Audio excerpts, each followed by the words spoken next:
we do have a quorum, and nobody's calling in on the phone that we know of, right? Even Karen was not going to be able to be here. Welcome to what is billed as being the final meeting of our task force. I guess I should start with an overview of the agenda. I want to approve the minutes and not forget that this time. And then we're going to spend really the bulk of the time on reviewing and finalizing recommendations as best we can. If we need to continue conversations on wordsmithing, I would suggest that we do that via email over the next, several days and shoot for trying to get something. No, we can't do that. Tomorrow is a hard deadline to get this report to the lovely, committee. lovely, Yeah, wow. That's been sort of a negotiated deal at this point. Okay, so, all right. So never mind, we're going to finish today. Is this news to you? I wonder if she wasn't really smiling at me. But let me start with, not to take time from our review and finalizing recommendations, but let me start by saying that I was in the Senate Committee, Natural Resources Committee, briefing them on this on Tuesday. And I think, first of all, they were, particularly Senator Gray, was very complimentary of the group and the fact that we met, 10 times. They were expecting us to meet like 3 or 4, and this could be done. And, we took it seriously. He was very pleased with the discussion that we had with trying to fairly address this issue, and is looking forward to this. And he has essentially a placeholder, as he tried to say at the meeting that we had a few meetings ago, maybe in 10, when he said, as he describes it, he says the taxi is waiting at the curb for us when we're ready to get in. And so, his S230 is designed to, be prepared to implement the work that we're doing here. So, and he was, as I say, the whole committee seemed very complimentary of what we've done in a short period of time. And I, too, am very appreciative of all you guys were in getting us to this point. So, with that, can I get a motion on the minutes? So moved. Okay, thanks, Sharon. I'll second. Seconded by Sam. Any discussion? Okay. All those in favor? Aye. Opposed? Any abstentions? Chris, thank you. Okay. So, I'm going to hand out a new version of this that is still warm, and that incorporates the comments on aesthetic stuff.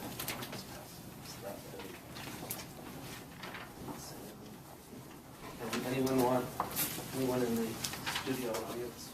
Thank you. One for myself, and I've got 4 here. Awesome. So,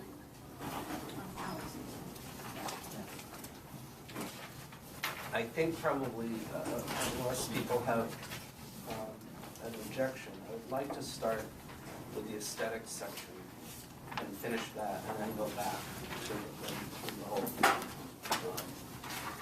Anne has worked really hard to try to condense comments and recommendations, incorporate those in this.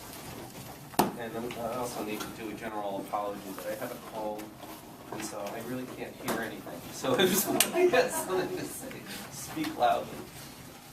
And also, if I am screaming at you, it's because it doesn't sound like I'm talking loud. Okay, so we're on page 11. Incorporated this.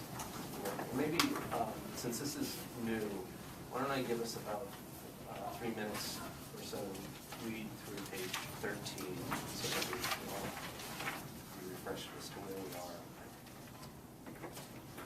Maybe I should just explain that it's just been condensed the way the previous sections were condensed, so it's not pages and pages that reference pending legislation or the draft net metering rule. It's really big form.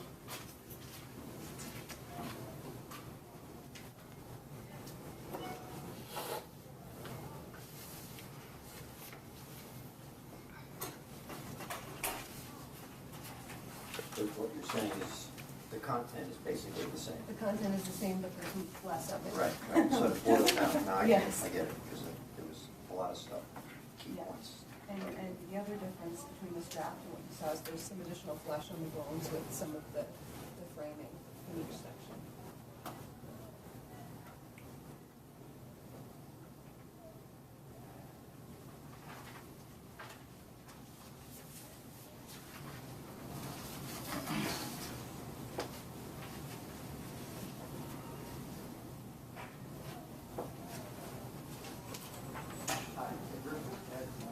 Oh, yes. So did you. Oh, yeah. How are you?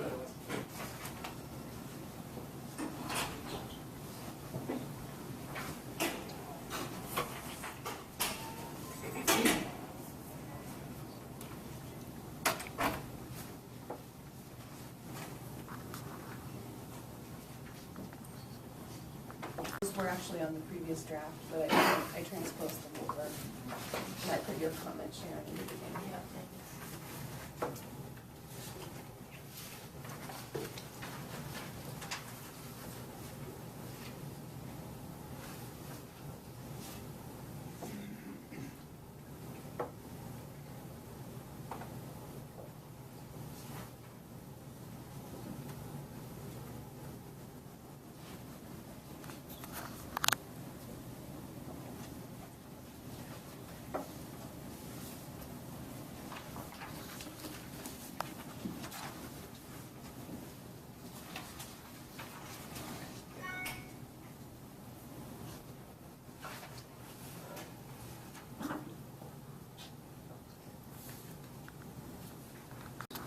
It shows up in is who, in which case service shall be certified by mail unless federally warrant include ag food markets.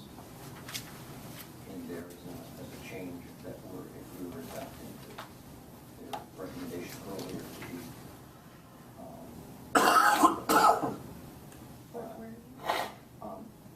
I'm on the old one. And it's simply a small point that whether it would carry forward to these provisions, the notion of making ag food markets someone who was notified of what was going on all the time. Well, we do have the request that was made by the agency on page 11. Yeah, okay. For And the it's not a conflict. party by right, just like the towns have. And we have the historic preservation request to be on the notice list for all projects. I don't know, I'll let Ed speak to whether those are sufficient. Okay.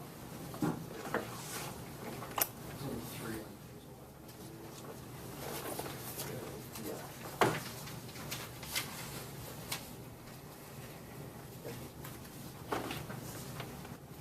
got it.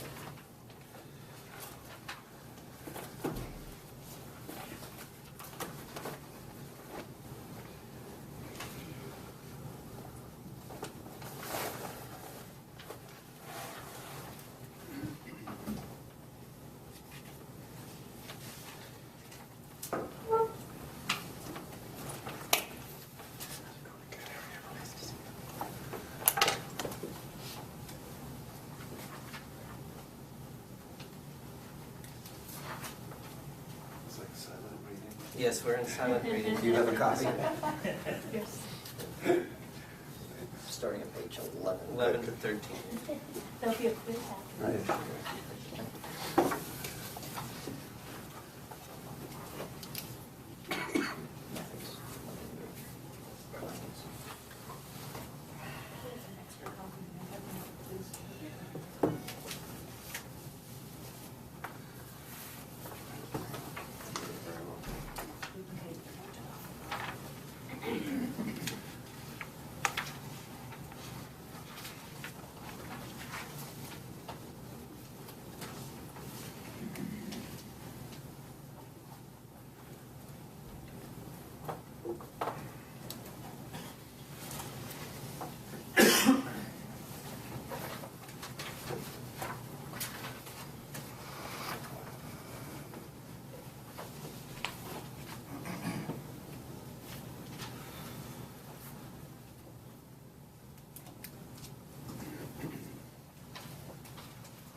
a lot more time.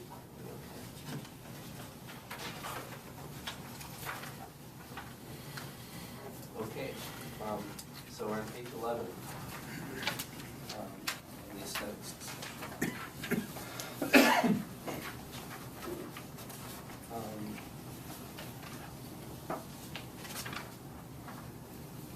I don't have any thoughts, personally, I don't have any thoughts until I get to the recommendations. So if people have other things on either the discussion or the objective findings, sorry. Findings. I do, Chris. Yep, go ahead. I would like us to, it says aesthetics is primarily reviewed in the context of criteria B5. And I think that's true, but I think there is also room to review aesthetics in the context of criteria B1, which is the orderly development of the region.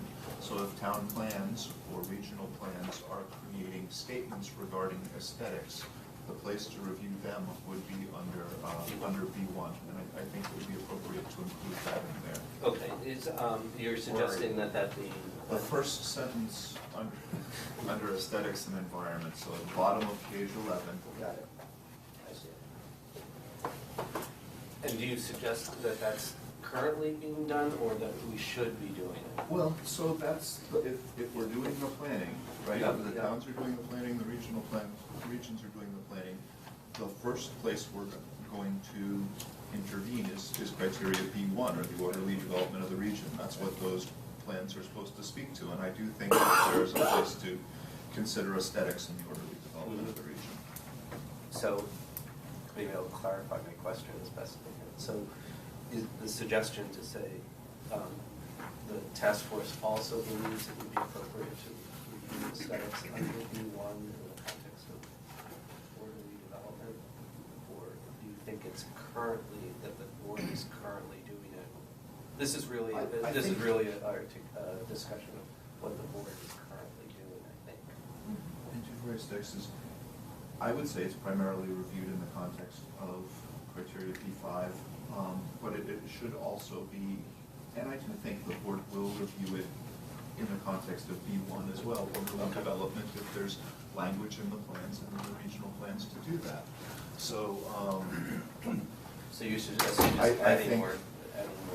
in the context of criteria D1 and B1, the orderly development of the region, which takes into account The land conservation. And I think Yeah. partly the problem is the wording under B1 may or may not allow for a broader. Should you move that under findings? In a sense, I hear you wrestling with a problem. well, so, no, well, I've got some recommendations. Excellent. But I do think, just in the context, that aesthetics, it is reviewed under both B1 and B5, and in that if the town or regional plan speaks to it under B1, it is part of the orderly development review. Okay, so, go ahead, Andy. I agree that it is the case that at present, if there's a town or regional plan that has a specifically identified scenic resource, that the board could evaluate that under B1 as well. It wouldn't use the Queechy test. I mean, I think we just need to be clear that it's a different, B1 is a different standard, and the board could look at it. And I think it does. So I gather all we're looking for here is an acknowledgement that there's a place for the evaluation of scenic resources and visual impacts under B1 as well. Yes, correct. As an acknowledgement of claim. Yes. Okay. Yes, if you guys feel more confident than I that B1 is actually addressed in the context of aesthetics, I think it's fine to add that to this. I would suggest it be after the discussion of the Koichi test, say something along the lines of the board also should consider, or does consider aesthetics in the context of B1 through municipal plans and development. Or if they could. Or they could, yeah. Because not every plan will have it. Yeah, that's true, could if the plan addresses that. And then maybe in the findings, and maybe this is where you're headed, in the findings, we encourage greater use of that? Is that where you're headed? It is where I'm headed. Okay. It's one of the directions. Okay, great. Just add in board decisions, it seems like, there are things in a twist, but what guidance they've given is basically, we want to see a map that shows your scenic resources. Right, which is tough to do with a town plan, but Well, you can do it. You can do it, so I think Adam's point applies, that even under preaching, Yeah. that they would accept that in one condition for preaching too. Okay. Although it specifies. Anyone have any concern with the concept of Andrew Marathon? Looks like, okay. Then the question is, do you have any specific language, or do you want to leave this in Dan's hands to articulate? So right now, I'll leave it in Dan's hands. Maybe I'll try and send her something You'll see afterwards. something to respond to. Yeah. Okay. Anything else on the just the introduction or before we get to the findings? Adam, do you want to pick up on the findings on the same? I do. So finding number 2 discusses Act 56, and I know that we have basically said that we have not come to consensus over that. The last sentence in that finding number 2 is, however, members of the task force also have concerns about the direction of the changes and the complications they entail. I would like to voice those concerns a little stronger. That would be good, because I didn't know what that meant, actually. So my recommendation would be, however, certain members of the task force believe the provisions of the Act fail to adequately address solar siting issues and interfere with municipalities' legitimate interests in providing meaningful guidelines which go beyond setbacks and screening.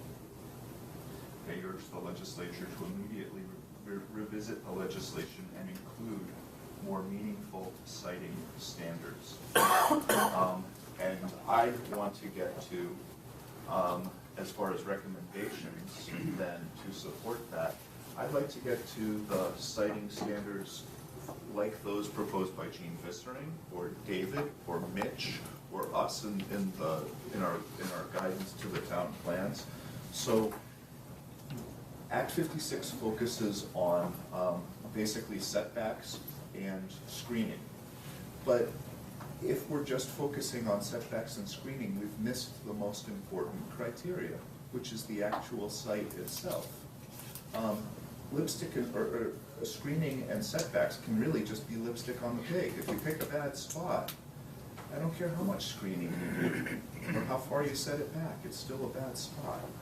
So we haven't really delved into this. It's because we've been focusing on Act 56, and it came to me, we hadn't had a real discussion about siting.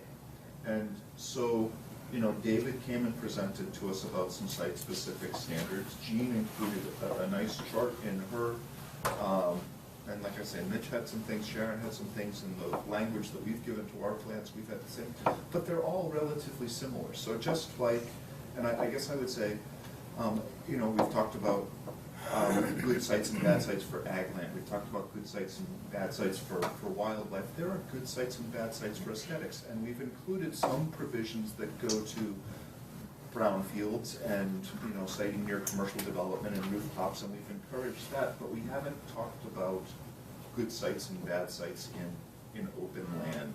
And I'd really like us to consider looking at either Jean's table or someone's table and seeing if we can come to some things about the site itself outside of the screening and the setbacks. And they're going to be general provisions because land is different. Right. I had, when I read the A&R report, which sort of pulled when I read the appendices, I said, I had a similar reaction. That I said, oh, we really haven't addressed, and I scratched, sat back, and I've been trying to figure out where, if this is really a question, so I'm open to the question because it goes to the latter part of, we believe the legislature should X, Y, and Z. I'm wrestling with where is the best place to do it. because siting's always picking the right site, going back to ancient history and when we were building gas plants, it's always it's the most important thing you do is picking the right site, right? But it's the nature of distributed generation that it's different than one big decision, and you've got to make all these decisions. And that it seemed to me, as I was thinking about it, and I'm looking for your reaction, is this is where we were talking about pre-filing stuff, that it's either in the plans themselves, you know, as we were talking about earlier, that we're going to get plans that communicate to developers more clearly what's a good place and what's a bad place. So there's a need to get something from the planning has to improve to build a communication process that sends signals to people who are out trying to develop these.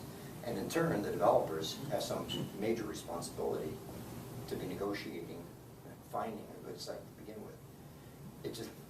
It seems to me that if you move it all the way up to somebody comes in with a site, they file it, and then have to backtrack to, there's no process. I don't know what the process is for actually moving from site A, which has already been, a whole application has been built around it, to backing up and starting all over again. What's your thoughts on how you think it ought to be played out? So, I do agree that towns and the regions should be able to signal to developers, here are our siting standards. We believe that, you know, the best places are rooftops on brownfields and parking lots. Sure. We believe places near other large-scale commercial development are appropriate. We would, if you're choosing an open field, if you have to choose an open field, we would like to see it, you know, towards the edge of the field near the hedgerow, screened by topography, at least on a couple of sides. So they're very general, but I want to make sure that we, as a task force, as a siting task force, basically make recommendations that there are good spots and bad spots, and that we want to do everything in our power to signal the developers that they should be choosing good spots. So just like you changed the financial structure, I want to send as clear a signal to the towns and the regions. Here are standards you should put in your, or should consider putting in your plans, depending on what you agree is appropriate, and that we believe these standards are appropriate for siting. So I guess I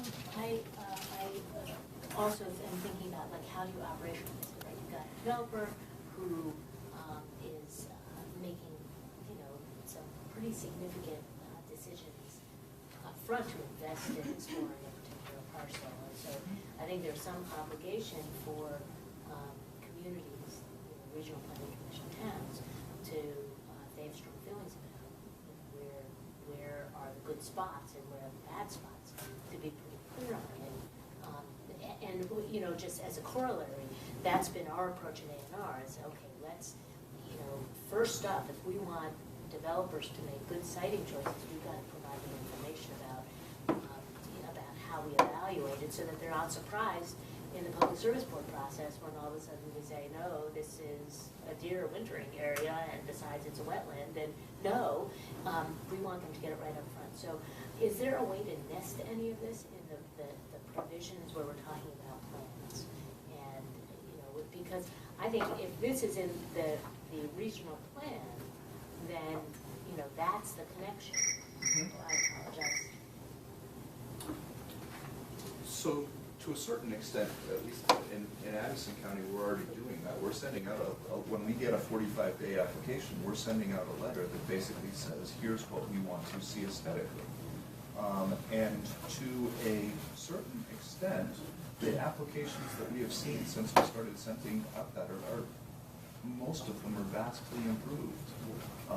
But they probably haven't, I mean, just to take that thought just one step further, because I see this as something that needs to be way up front. If you get the 45-day notice, the site's already been chosen, so if it's a bad site, that can't be fixed. Well, we actually sent that letter to every solar developer we knew of. So there you go. So what you, yeah, so and then are reacting to specific proposals at 45 right. days. So as well. I mean, I like the concept, but it does seem to me that to be successful, you don't wanna have to be backing up.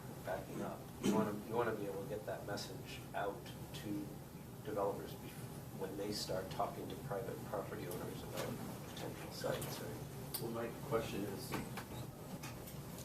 we say we do recommend either good sites or bad sites. Is there anything prohibiting a developer from still developing a bad site? Well, There's no. That's why I went to the B1 standard. If we say, here are our siting standards, and we believe this is appropriate for the orderly development of the region, either in the town plan or the regional plan, then, and these are gonna be relatively general. They're gonna be the siting standards I just read to you. Yeah. And I can't, I can look at a parcel and I can tell you whether it complies, but given the broad range of land uses, I can't do any better than, the standards that Gene or Mitch or. Well, let's hear from Sharon and Andy, but. Yeah, we're actually talking at citing in two levels. The one is the macro in terms of the planning process. The other is the micro, which I think is referenced in Gene's thing in terms of the specific site. BPA had recommended at our last meeting that we really don't have time at this point to go into detailed best practices, but it would be helpful to have a working group or something of all the stakeholders to develop best practices for siting that would inform regional and municipal planning and also developers and the public service board. And they could start out as guidelines if necessary, they could be incorporated at some point as standards, but the whole point would be, and we put this together, and this is just for background, not for inclusion in the report, just a really initial kind of summary of what's out there right now currently in terms of best practices for siting, what other communities and regions and even the UK are doing. I sent that around by email last night, and all those are hot linked on the PDF, so didn't have time to actually put full references in. But it was just to make the point that there's a lot of stuff out there, there's a lot of discussion going on all over the country and even within the industry that we could benefit from. We just don't have the time as our working group now, so, again, our boiled down recommendation was to keep that work going through some kind of working group or task force. I think Sharon just hit the nail on the head. I cannot imagine us on our last meeting to now try to bang out what we think those best practices are and making a laundry list. I agree that Gene has put some interesting thoughts on paper, so has David, so has Mitch. I'm not sure that, but we haven't really had any discussion about those details. And honestly, some of them are at cross purposes, both from an aesthetic point of view and also from a state policy point of view. Just one example. Sometimes the recommendations are made that the project should be moved as far from the road as possible onto the parcel of land. Other times, the opposite proposal is made because that's a bad use of the land. So we are so not there that I totally get the sentiment, but I think it's not where we're at, where this task force is at. And it is going to require a working group drilling down and having more developers and more planners and more architects and state and regional planners to really hash those out. So do you agree, though, with the concept that the finding that there's a need for that, for a task, not a task force, for a working group to explore best practices and look at what has been done in other states a little more and spend time? Yeah, I don't know if I would provide have that said it guidance. as a need or that we recognize that there could be substantial benefit in terms of either increasing local acceptability of projects or to meet a confluence of state and local and regional goals to do that. But I'm not, I'm still not prepared to say that the existing Act 56, if it's implemented, won't actually solve some reasonable percentage of the conflict that has come up on these projects. Now, from a planner's point of view, it doesn't feel like a planner's solution, the way the law was written, but I'm talking about sort of the end result. Which projects cause conflict, which projects don't. So I'd like to just say that I'm sensitive to this. I feel like it would be good to recommend that, that there would be a benefit to do the type of work that we're talking about here. It feels that feels good. Adam, some of the language that you read was a little striking with me, and it was a little too strong. And if we could work with that, I'd be amenable to doing it. But the idea that if we could say something about Act 56, like perhaps being providing some acknowledgement that these are issues, but that type of specific setbacks in particular places really belongs in town, municipal, and regional planning as opposed to statute. I could probably get where you want to go. That's my opinion. So, Andy said, give it time to work. I've said, and I think some other people here have said, it is not structured properly to work well. I don't believe that law will work. And I want to urge the legislature to re-look at those specifically in terms of, again, citing guidelines. The first step isn't setbacks or screening. The first step is it a good site? I think and we it could say misses. that. And by the way, I did on Tuesday telegraph to them that we thought, that many of the members of the task force felt that their actual specifications in the law of specific setback screening requirements was, good intention, but not helpful for all communities. I'd like to see us state affirmatively as a separate finding from the discussion of Act 56, the point that about citing is important and that there are a number of pathways to get there. And that would be a finding. Yeah. And then I think that the discussion, I understand and recognize the different points of view that you're articulating and Andy's articulating about Act 56.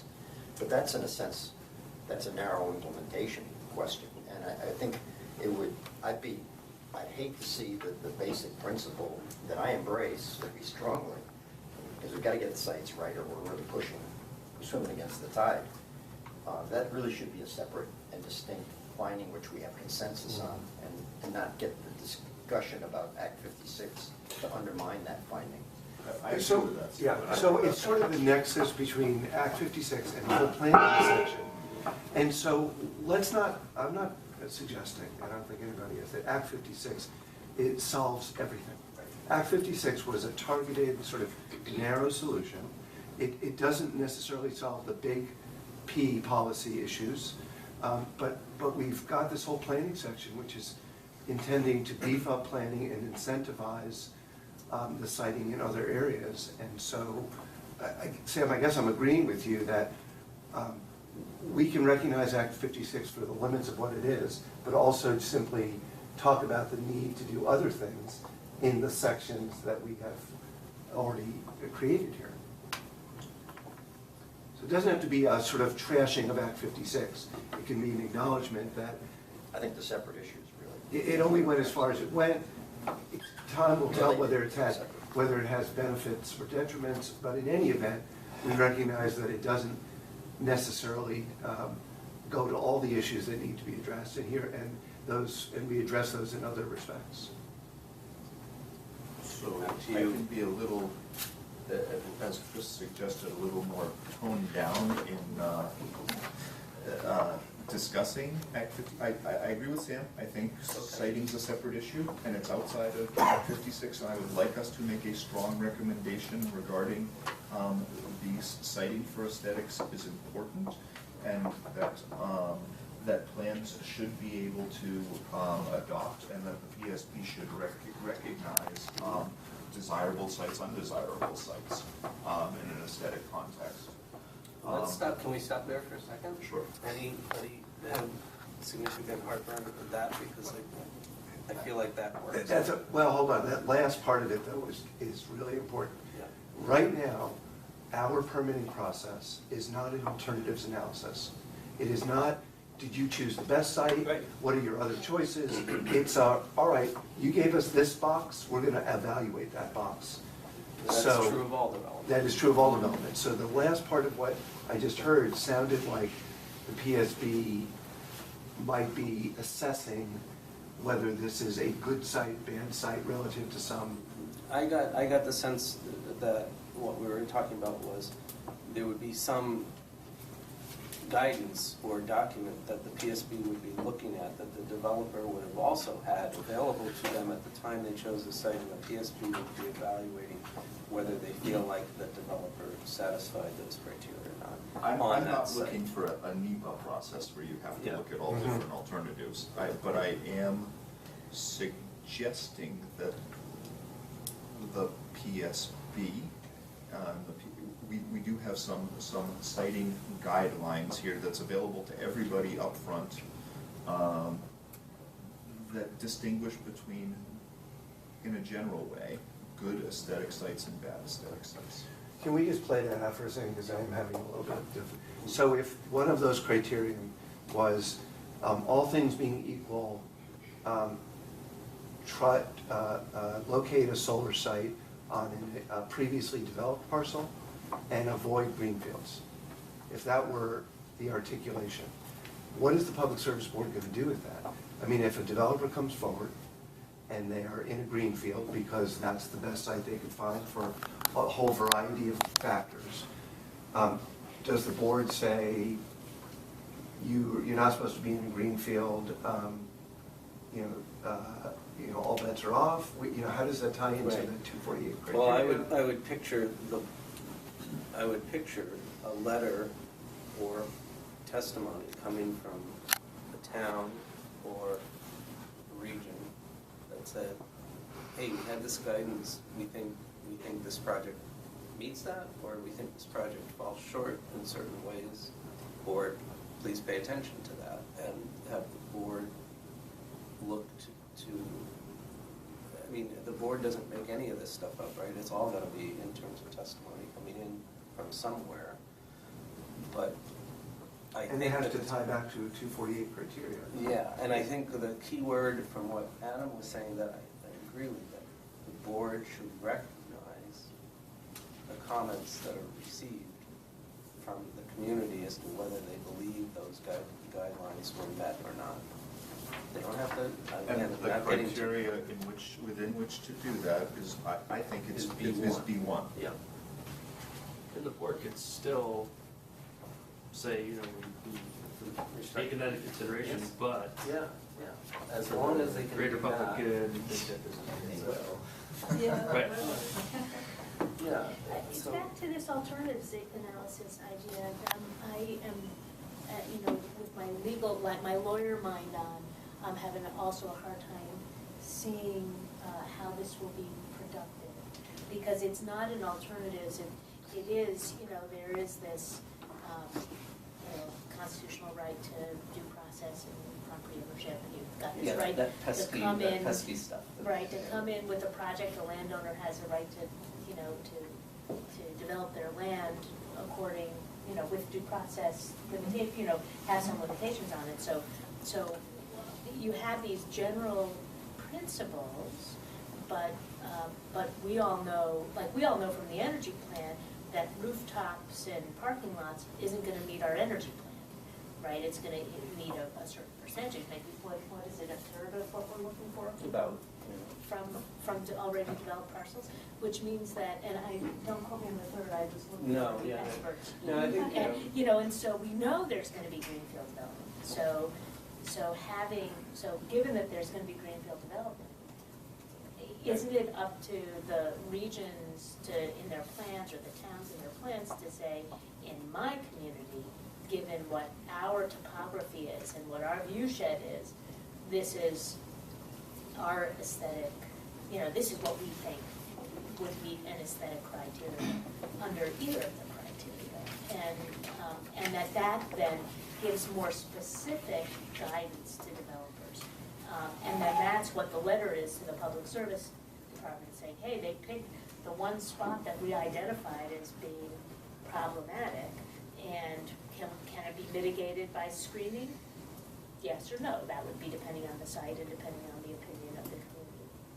So I picture it happening that way, Does that, Andy, sort of what you're getting at? I think that was a very good articulation of it.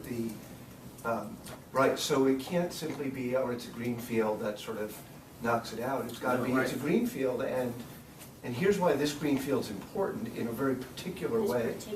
It's in a scenic resource, it's going to, screening is just gonna make it worse because you're taking a landscape that has a special quality to it. Something that regionally and locally has really been identified, not, and it hasn't been applied to 95% of the land in the town, that there's something particular about it. That's something I think the board could sink its teeth into. I think the board's going to struggle if the comment is simply, this is a green field and all other things being equal, we'd rather it be in a developed site.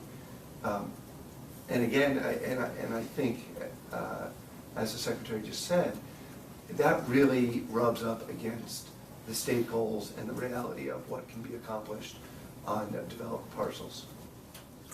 So, can I speak to that?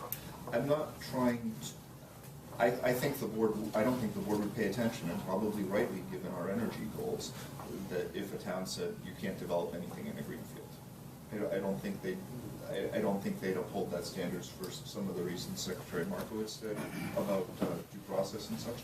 But we're getting into a little bit of a discussion about general guidelines. So there are specific sidelines, not this piece of property, and then there are more what I would call general guidelines that I think are as equally important to send a message to the development community. Don't put it right in the middle of a field that's up on top of a hill that everybody can see from the entire town that has no screening on it. That's a bad site. You're gonna get rejected. You should get rejected. You deserve to get rejected. Instead, find a site that has some natural topography or some natural screening. Find all the other desirable qualities that we talked about. So and that's why I think it is important to create that level analysis in addition to what I call the specific community standards, which I see coming under criteria B5 already. I don't think we're going to get consensus on this. Well, I feel like, I'm not giving up yet. I feel like I'm hearing that there is a desire to have a finding that there is a need for guidance to be developed up front for developers to have available to look at when they are selecting their site. And I'm hearing that there's a recommendation for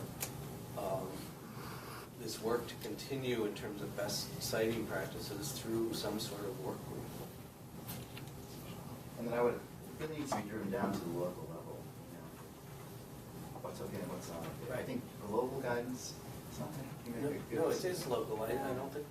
But I will say that, given what research we've done to date, a lot of this is being developed at the state level to make sure that it's consistently applied at the local level. Not that there can't be variations, but again, there's an consistency at some point too. So that's why the guidance typically is coming from top down. I'm comfortable with it, continuing to have a working group to focus on articulating some guidelines, some general guidelines, and coming from that's different than having something that's mandated or I don't know. I think something softer in terms of saying, hey, there needs to be more work on this makes sense. So we're enabling planning at the beginning of this. Yeah. Some of those plans, I imagine, like the language that we gave to our towns,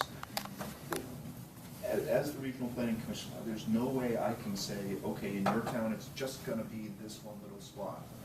But I can give them some general guidance as to, here are some things to think about, right?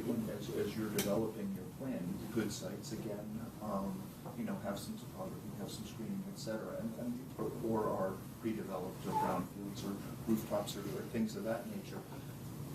we can give them some language to put in the town, and then, but what I want is to send a clear message to the legislature and the Public Service Board that the Public Service Board should pay attention to those guidelines, to that planning work under criteria B1. I have no problem with any of that. I don't know if anyone does here, but the fact that the fact that you're using the word, they should pay attention to it, they should look at it, they should consider it. It's what the statute says. Right, and so, can we reach consensus on those two concepts? I think the legislature's probably going to scratch their head a little bit when we say we want to kick the can, but, so I think we need to articulate it in a way that they understand that it wasn't, realistic for this group to necessarily drill down to what the next level is. And that the next group, that working group, I think I think that's got to be well represented. And that what comes out of that has got to be a consensus if it's ever going to.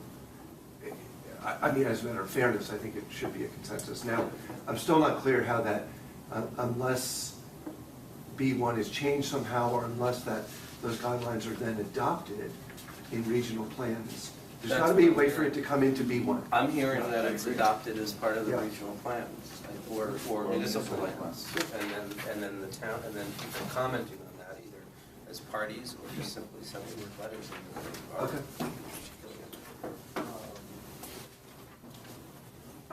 Is that okay? And you have this concept?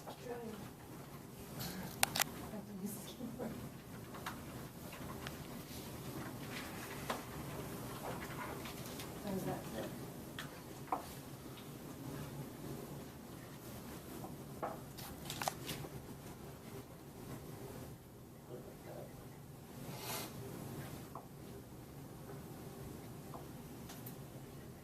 I'd like to see it move ahead, Act 56.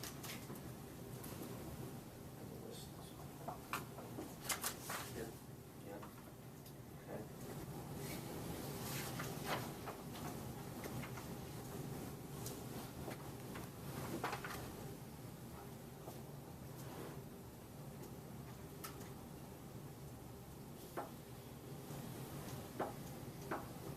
Rather than citing for aesthetics is important, could we say the choice of a site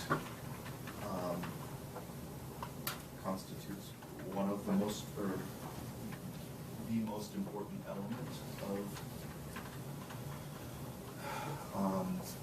Meeting aesthetics. meeting aesthetic, yeah, thank That you. criteria, aesthetics, goals, Yeah. objectives.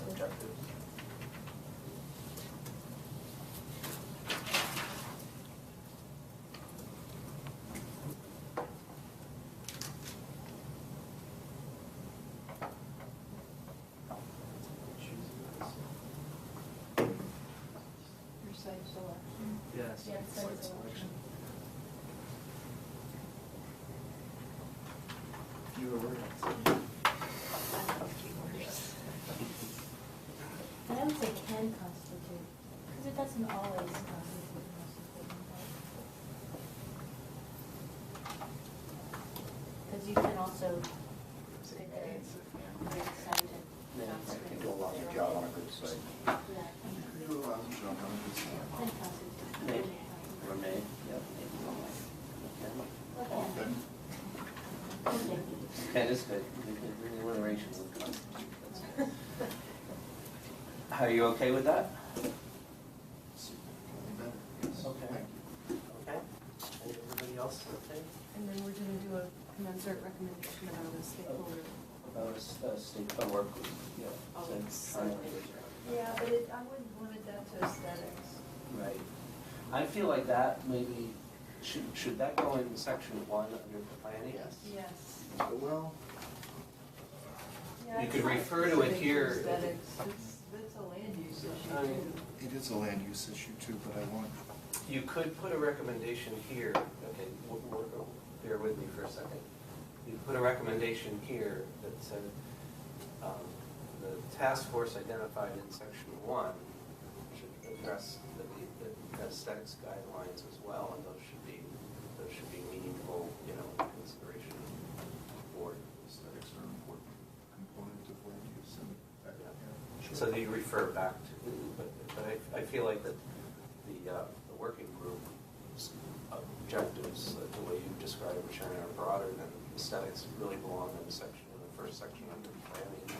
And we can refer to the importance of the aesthetics component here, so that as a recommendation. Is that work? I think so. I want a separate recommendation under aesthetics. It's an Yeah. important separate component of land use.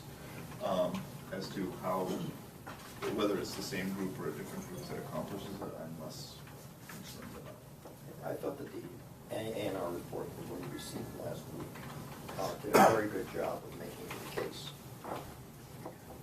So said it in a balanced way.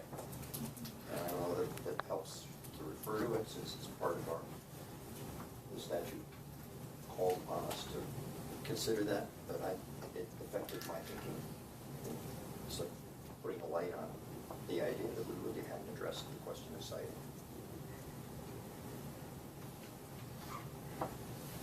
Okay. So we're going to here recommend development of stakeholder working group. We're going to recommend that the stakeholder working group recommended in the planning section specifically address guidance on aesthetics as it relates to site. And should we say that both the macro siting and the micro siting in design? Or I'm fine with that, but I don't know what that means, so that's probably why I'm fine. it's siting's fine. Never mind. Because you could just, instead of that, I'd call it site selection and design, because my design is micro. Site selection and design is good. Yeah. It's much better than macro and micro. Okay. Now we just have to remember to put the working group recommendation into the first one when they get there.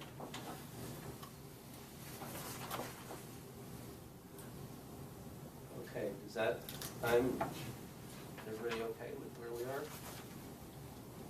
Great. Other comments on either findings or recommendations? I say, I don't have anything to get to the recommendations, but other people have any other findings? Adam? Sorry. No. So I do want to go back to the second part of this where we kind Oh, of yeah, that's dropped- right, I stopped you at part one, sorry. So it's still, I do want to make sure we made change is to, yes, the Act 56 one, which is on page 12. It's the last sentence of number 2, and I said I toned down my language a little bit, but I do want to send a clear signal to the legislature that there are certain members of this committee that believe the standards that they propose do not work for municipalities. Okay. Do you think they were a good start, or you don't even think that? I don't even think that, honestly. So, Chris, I'm gonna talk about a little bit about our conversation yesterday, if it's okay. Chris sent out a request from the legislature to see how many towns had developed citing standards under the legislation, and there were very few. My statement to Chris was, I don't think they did it because I don't think they feel that it's worthwhile.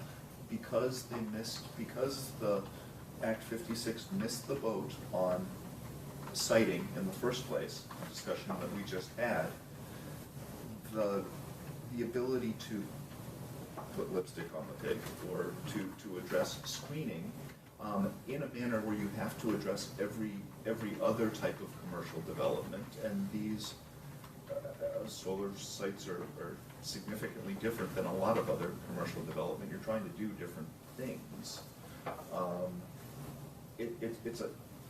I think it's an unworkable framework. The recommendation that we've given to our towns is for things with a footprint greater than an acre, charge a percentage of the development cost for mitigation. And I guarantee you that percentage will be significantly more than what people are putting into screening right now on solar sites. But that's the only way I could think of doing it.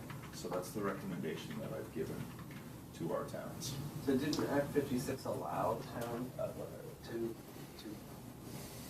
allow the board to do more restrictive setbacks and things like that, right? But if the town can't ask for it, who's gonna do it? Why do you think the town can't ask for it under Act 56? Because they're statewide setbacks. Here are the setbacks. If you put something in your setback that's more, if you try to put something in your regulation that's more than the state law, I would say that's basically invalid. Well, it says minimum though. But Well- the regulations are specific to screening, not setbacks. Right, I was gonna say, we really Wait, should wait, separate the see, discussion. Yeah, Right. You know, fair enough. because, and they're entirely different in what they are doing. There are minimum state setbacks, which can, case by case under the law, be higher or lower, right? They can be lower by agreement of the adjoiners in the town. They can be higher if the board deems that a greater setback is necessary. And the idea was, let's have at least a minimum setback. And I guess I don't think there's evidence to suggest that the minimum setbacks and that system of higher or lower is flawed or failing. I just don't think there's any evidence of that. The other issue, though, which is an entirely different question, is are the towns, the screening provision is towns are authorized to pass ordinances that would establish screening standards to harmonize a solar project with its surroundings. But they can't be any more onerous than other forms of commercial development. That provision was put in there for the belief that solar should not be held to a stricter standard than other forms of development. Now, I guess I can't really speak to why towns are or not taking advantage of that. It could be that many towns don't feel the need to. Some towns may feel that that it doesn't go to a broader issue of site selection, but I think the fact that it doesn't go to site selection doesn't really answer the question of whether a town could reasonably pass an ordinance that would establish some screening standards that would be beneficial to solar siting. I think that's still a fundamental I think there question. should be both. The listserv, the BPA listserv, this has been a hot topic. And the big issue is the language in the law, that it is similar to other commercial. Well, solar farms are not similar to Walmart's. I mean, the landscaping requirements for each are very different. So how do you craft a screening ordinance that applies to solar legitimately in the context of that development in terms of other forms of commercial that would have a totally different type of screening? Well, so, Kim, just as an example, if a town wanted to pass an ordinance that said the solar project has to be 100% screened, when it has never applied a 100% screening standard for any other form of development, then there's something wrong, and that's why the law was protective. Because there have been recommendations, towns have come up with, all these rules, like from a residential road, it has to be 85% screened. If it's on a side road, it has to be 75. I mean, it's like, some really restrictive requirements. And I think the same goes for setbacks. And I like the idea that there's wiggle room for communities, but maybe, and I don't know, maybe Act 56 already says this, I'm not sure. I think that it should say that the towns or communities' recommended setbacks can't be prohibitive of the site being developed. You can't say, we want this 1,000 feet off the road, which gives you one little corner of land that you can develop on. I think it can't prohibit that site from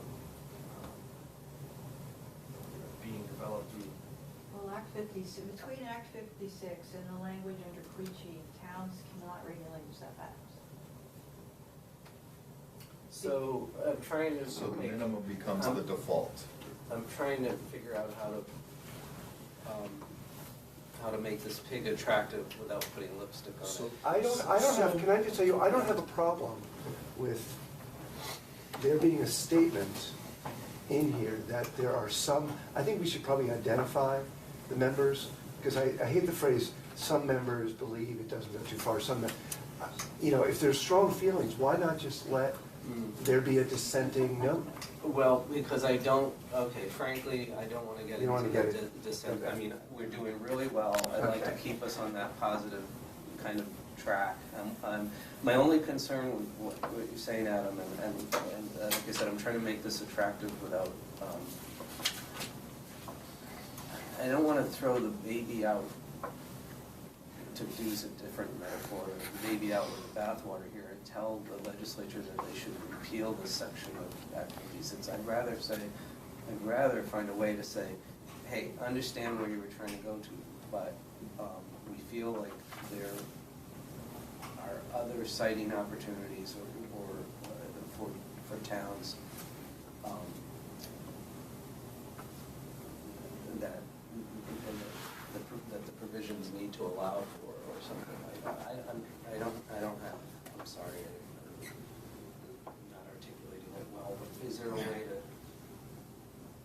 is there a way to take what's there and build from it, as opposed to chastising them for delving into this area? I hear tension between what Sharon said and what Mitch said, in that Sharon outlined that there's, and I want to ascribe more to you than perhaps you said, but the notion that simply setting a bar that says no development should be any worse, they shouldn't impose a level of development that's not imposed on anything else, when solar is quite different than other categories, and each category should have appropriate guidelines. Mitch is saying, yeah, but there are some towns, there are some examples of where this idea of we're going to impose on solar some pretty silly stuff, and that tension is not caught up by simply saying that this isn't adequate, you know, that we really need to revisit Act 56. It doesn't. We're really trying to say something here. I hear you guys saying something quite important, and I'd like to see us recognize that, in fact, it goes back to the notion that you introduced earlier with all these planning documents. There are ways to come up with guidelines and standards, and we aren't there yet. And we're on a process which is improving, and we want to not kick the can down the road. We want to advance the can in a progressive way, so that at each iteration, we're going to learn from the next iteration too, and we'll hopefully, as technology changes as well as planning practices change, we'll improve upon it next time around too. But that's not being captured in this discussion yet, and I think that's why it's ending up as sort of a dissent. And it does get back to best practices, you're right. So we've been working on a consensus. It's not a dissent. It's the fact Right, that right, we right. haven't Got consensus. We've got one side saying one thing, let the act work. Right. We've got the other side saying we don't believe the act as it's currently structured will ever work, and it needs to be restructured. That's what I'm saying. And as to how, and I don't mind putting my name to that. Yeah, but no, you don't. I mean, I think I could go further in saying we recognize the act is limited in what it focuses on. There's lots of other things that we're recommending should be done around planning, incentives, and other things that will ultimately affect the siting, the macro and micro siting. But in the meantime, we don't believe that the minimum setbacks or the ability for towns to pass screening shouldn't be repealed. I think that could be kept in place while we do some of the other things we're talking about doing. And then what may come out of some of that, including the best practices, might be suggestions in the future about how Act 56 could change, but not now. I gotta say, I'm more aligned with that concept than the idea that this can't possibly work. So, And you know, we're also required to report back to the legislature next year, you know, Are we? Is it gonna work? Yeah. Is this working? We are, They are, not you. Oh, Well, but jointly, about, are these provisions working? So Adam, I think the question is, and again, I'm gonna always try to get to consensus, so forgive me for torturing you all, but, do you really feel the need to say that, from your professional judgment, that what they did in the legislation just is not gonna work? Yes. Or can you let it sit for a while? No. In my heart of hearts, I don't believe that it, as it is current, they need to revise it. I absolutely believe that. And I will say that as politely or as gently as, possible, and that's, but. Okay, then I guess we should build in, forgive me, but I think we should build in both of these concepts. That recognize some of the limitations of Act 56. There are members of the task force that believe that those type of standards or requirements will not work ultimately. But we should continue to work on looking at the other recommendations and see to the extent that they improve things, and the remaining tension is whether to make it, and I guess what we need to say is that some members of the task force believe the act should be changed now, and others believe that it should be given a chance to, with these other pieces in place, to see whether it sorts itself out over time. We could mention in there, and I don't know where this would fall, but recommending to the regional planning commissions or the municipalities that are writing these standards that, recommend that they can't be prohibited. Well, but You I can't- think you this can't- gets, a part of the, in fairness to the municipalities, and I rarely do this. I wonder if some of that is just a knee-jerk reaction to this is the only tool that I was given. This is the blunt instrument that I got, so this is how I'm gonna Right, deal so with I it. mean, if those came out before the Act 56. And from the way I'm trying to understand and get my head around this is, I think there's a pregnant quality to this discussion that I need to hear the next step, which is, this is findings, and I don't know where you're going with recommendations, because that's a question. Where are you trying to go with this? Because I can't picture in my mind yet. Okay, you've said we, as a body, if we were to take your position, say Act 56 just doesn't do it, that implies that there's a recommendation that there's Act 57 or Act 56B that we're going to recommend that would do something else. And I'm eager to hear where you're going with that. Okay, so yes, that's correct. Revisit the legislation to include, and I would say, more meaningful standards. So I think there ought to be. We've talked a little bit about I think it's 4413, which is in the 24 VSA 4413, which is the planning standard that applies to other state buildings, that says towns have the ability to regulate for, you can't prohibit it, but you have the ability to regulate things like screening and lighting and hours of operation, et cetera, that type of things, as long as it doesn't interfere. I do think that's we've discussed it before, and I do think that's a good starting point for than just setbacks. I do think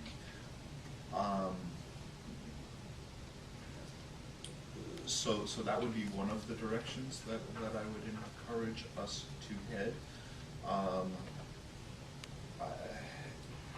And if we do that, it allows some flexibility for towns to develop screening recommendations, but they can't interfere with, right?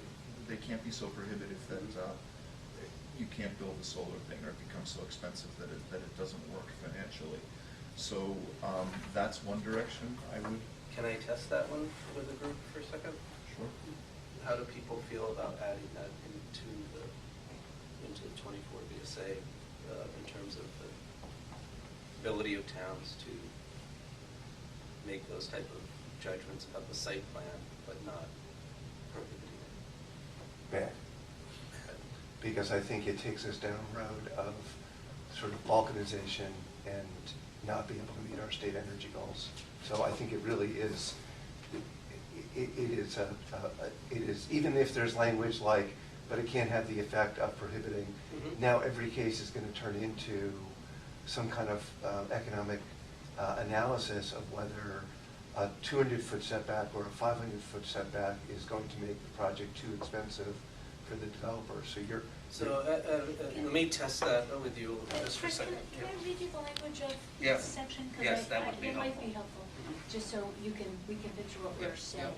So the following uses may be regulated only with respect to location, size, height, building bulk, yards, court setbacks, density of buildings, off-street parking, loading facilities, traffic noise, lighting, landscaping, and screening requirements, and only to the extent that regulations do not have the effect of interfering with the intended functional use.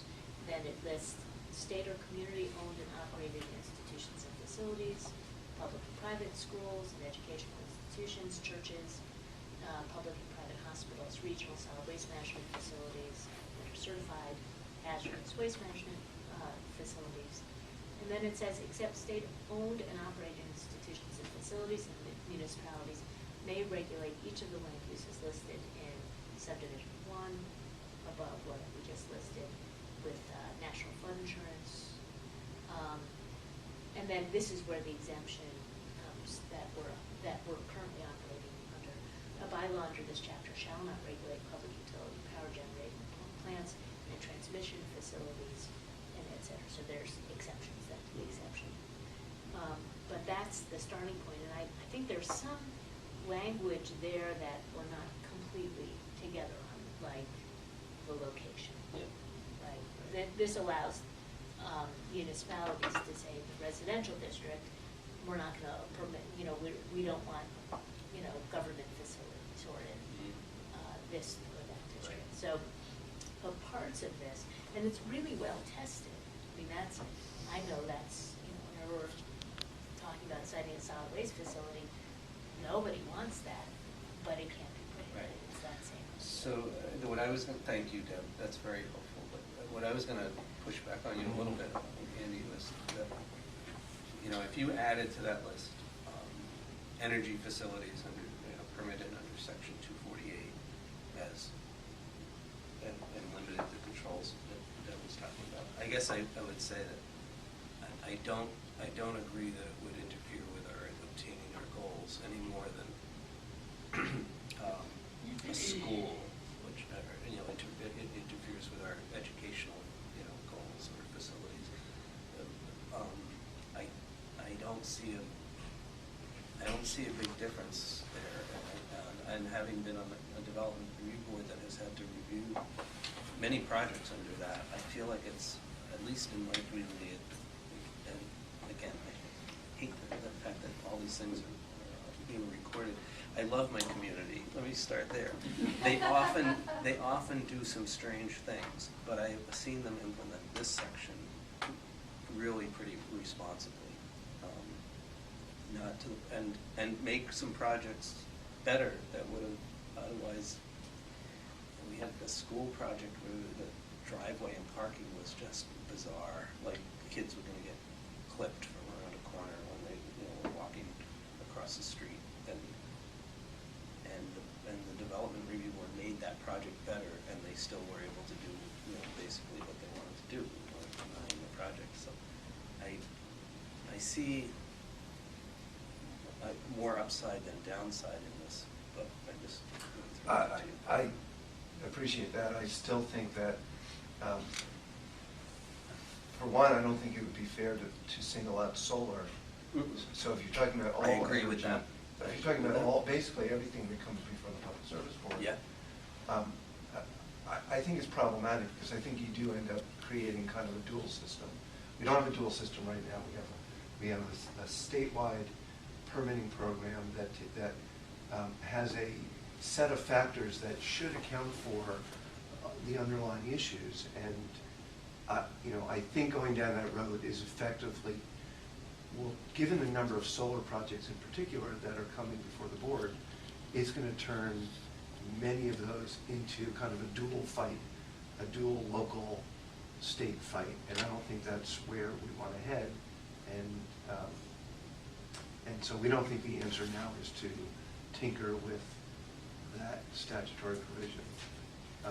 Rather, we want to do everything else that we've talked about here to get to the same place, which is to get to a place where people are satisfied that the siting process is fair, is ending up incentivizing good sites, and that people are being heard. But we don't necessarily think that means essentially disaggregating and putting some of the decisions back to local. Other people's reactions?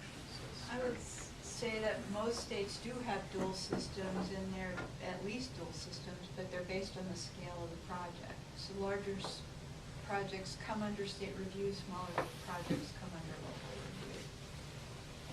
And when that section of statute was originally crafted, it had utility and energy facilities in that list. That got taken out back in 2004 or so.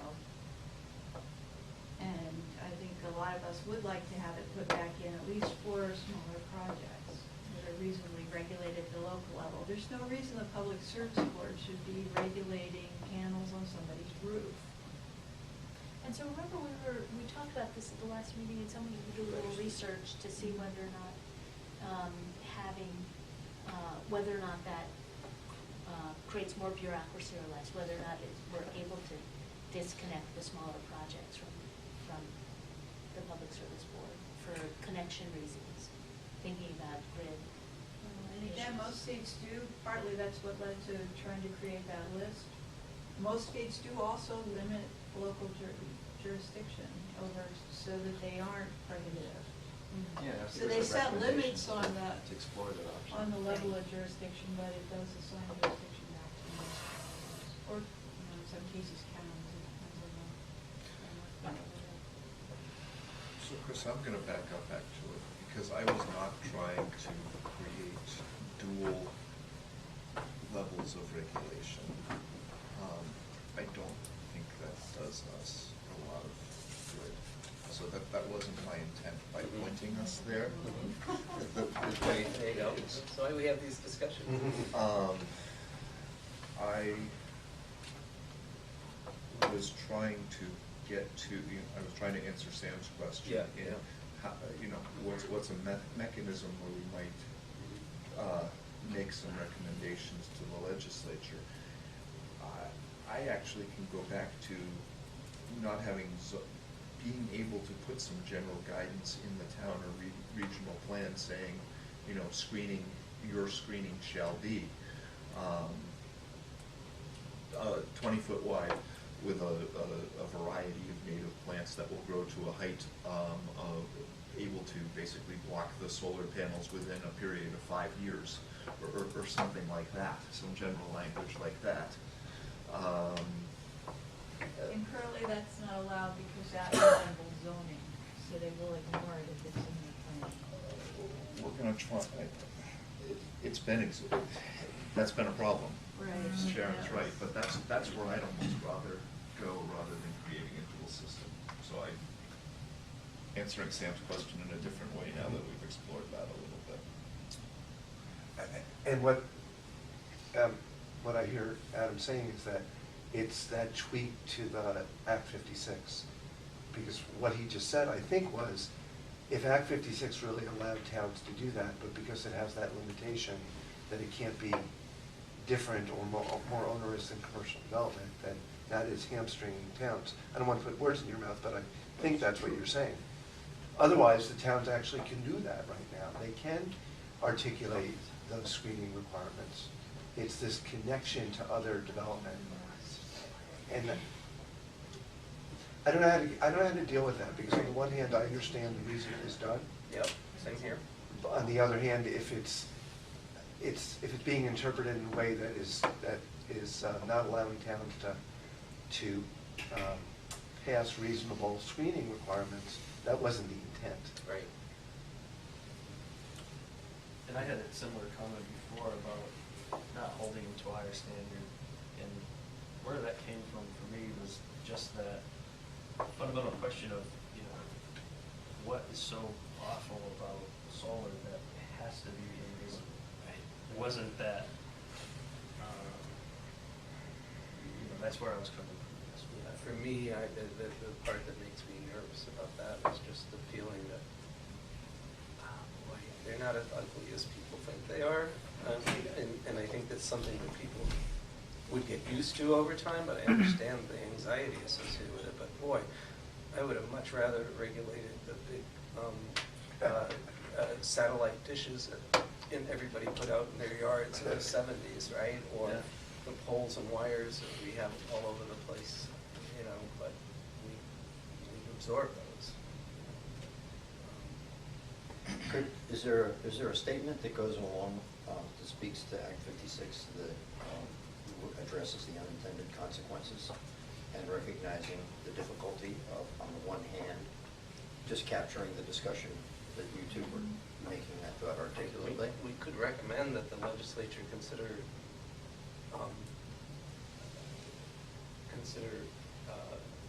hearings or meetings to discuss ways in which the Act 56 standards could be improved or understood. Recognizing standard planning principles or something, well-established planning. And because I think the history of the work that the planning profession has done is wrestled with this in other contexts. But we've got this tension right now caused by a fight, which shows up. Well, I think the tension is because there are no guidelines or standards really apart from what is adopted in statutes. And that's not the best place for guidelines. Or standards. I think I hear some basic consensus that going back to where we were before, which is that, you know, it makes some sense to encourage more work on this. But that it doesn't sound like we have enough time, and we certainly don't have enough time to really develop a consensus on how competent the work would be. So back to that recommendation, you know, we also talked about, you know, exploring, you know, creating a differentiation between the larger and the smaller projects, and having the smaller projects going locally. I think we didn't have enough information to really. We still don't. Right. That's a good question. Right. But that It was, was left as explored and it was. which continues to be fine, right? So, would you be okay with something along the lines of encouraging the legislature to take another look at this in the context of what the intention was versus the unintended consequences, or I wouldn't use those, I wouldn't suggest using those words, but just to try and get, they are the ones who would need to look at this and bring in all these fine folks to testify before them to express where it was supposed to go and why it's limiting, because I don't think they understand why it would be limiting. I certainly didn't until. We might want to include, though, an articulation of what we believe the intention was, so there's no misunderstanding in that respect, that the intention was to allow towns to establish screening standards, not with the intention of necessarily making them invisible, but to harmonize, I mean, the language is harmonized with its surroundings, but also not to treat solar unfairly vis-a-vis other development. And the question is whether the language as written has unintended consequences. How are you guys with that? I'm fine with that. Yeah, that sounds right. Okay. I It's a gather. recommendation as opposed to a part of the findings. Could be both, but I think we were specifically, I think, in the context of the recommendation, right? That they, well, the finding should, I mean, we should have a corollary. Can I ask, is the intention that, Anne, you're going to circulate final draft, so to say, sometime after this meeting, and we're all gonna get, Sometime before noon Yes. tomorrow. sometime before noon tomorrow? Probably by the end of today is the hope. And you're gonna give us a deadline of when Maybe noon to? tomorrow. Noon tomorrow? Yeah, Okay. yeah. Because this is going in, Tomorrow afternoon. It really is? before- Yeah. Okay. John, I tried to use my executive powers to extend this, but John tells me I can't do that. okay, all right, just wanted to know what the expectation. The ship is sailing, and if we want to be on it, I Yeah. think tomorrow is the right day. You close the business tomorrow? or- Yes. Yeah. I think that's our goal. Okay, you know. okay. Senator Gray may drop over here today, you might bring that up with him. Okay. So we need to articulate anything more in the findings here about, I mean, we don't say what those complications are. Is there a sentence or two that can lead us toward that recommendation? Maybe saying that we're just restricted to municipalities?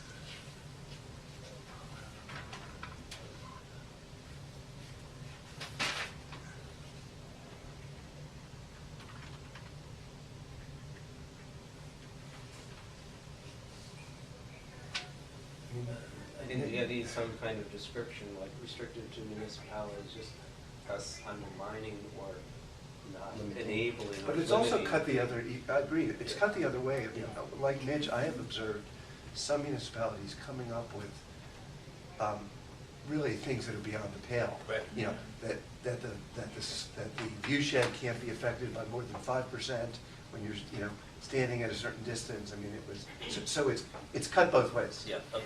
Was that a designated map seating view shed, or was this just? Do you remember that one? It was a No, camera these- angle. What's that? It's a camera angle. It was a camera angle. Oh, okay.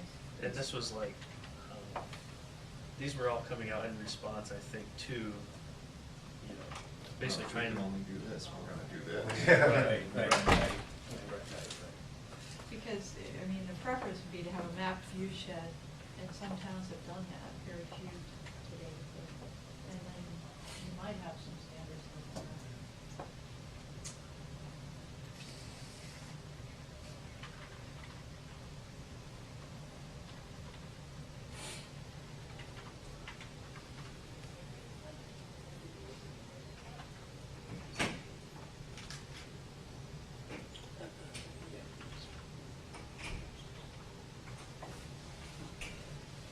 And I'd tack on at the end after the ability of municipalities to meet the intended goal of the legislation, or to meet the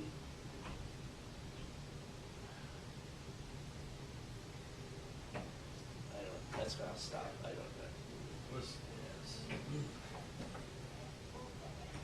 Interfere with municipalities' ability to provide meaningful guidelines. Is what I.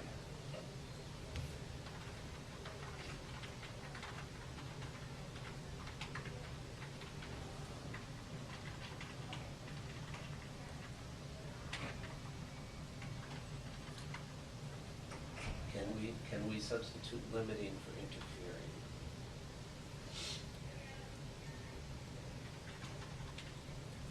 Well, that was a question before, but That's so you can- who's your boss? Right. Yeah.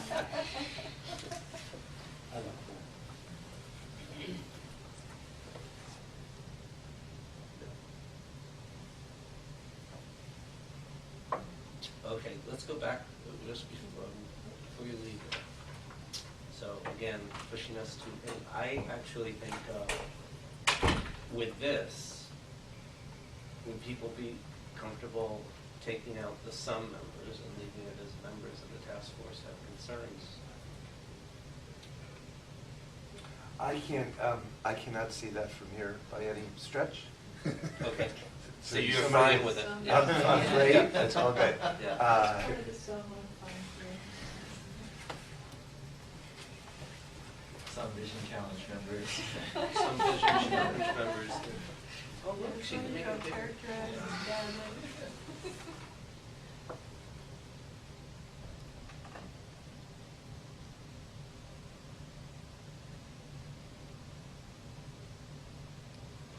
Well, I think, because it does cut both ways, you could take out some, and that members of the district have concerns about the scope and direction. Well, of the changes, are we referring to the changes the towns have implemented or the Act 56 changes themselves?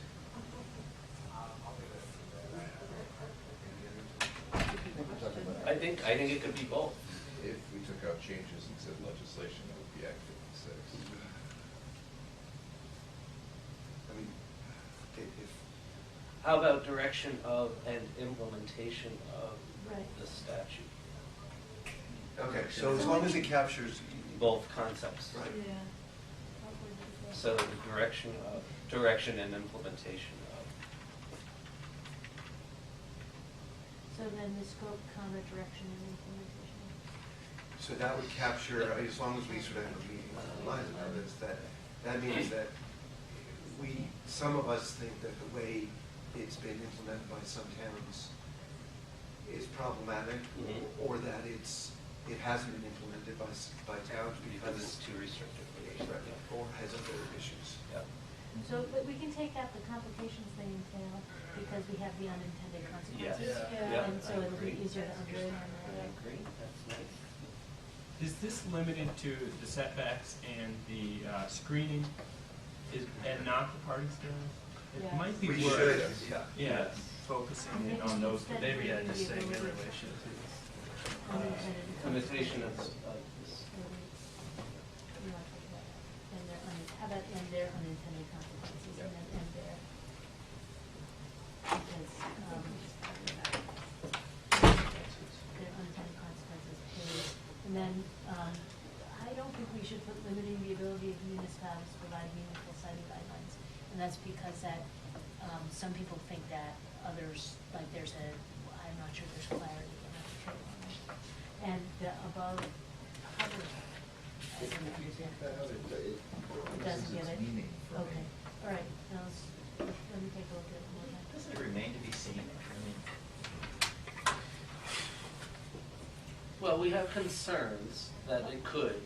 Possibly limiting the ability of municipalities to provide meaningful siting guidelines. Would possibly, okay. Possibly will work. And then you're keeping under. Keep that, just take out of, And then making it comma possibly. I'm comfortable with it then, because I think it's too soon to know.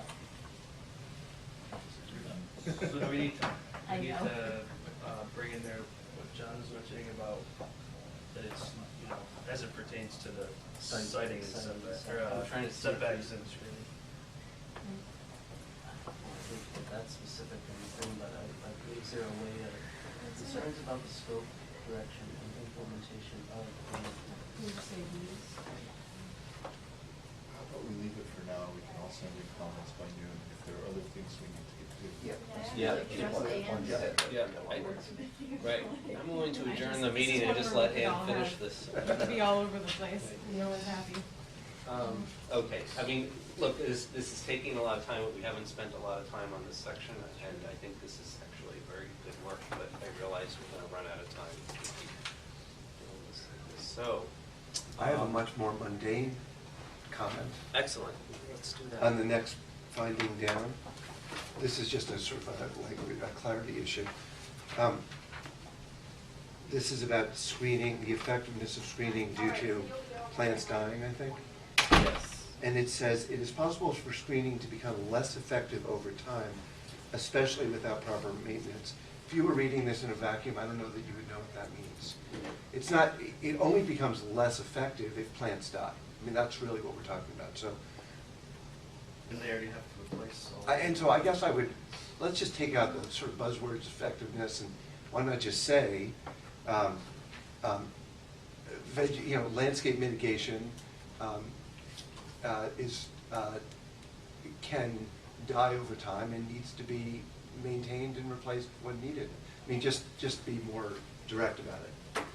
I don't want someone to think, for example, that it's less effective because somehow people grow accustomed to the screening but they still see the solar panels, or there's some subjective aspect to it. Oh, I see. In fact, Yeah. screening should become more effective over time because it gets Yeah, bigger. it should be growing.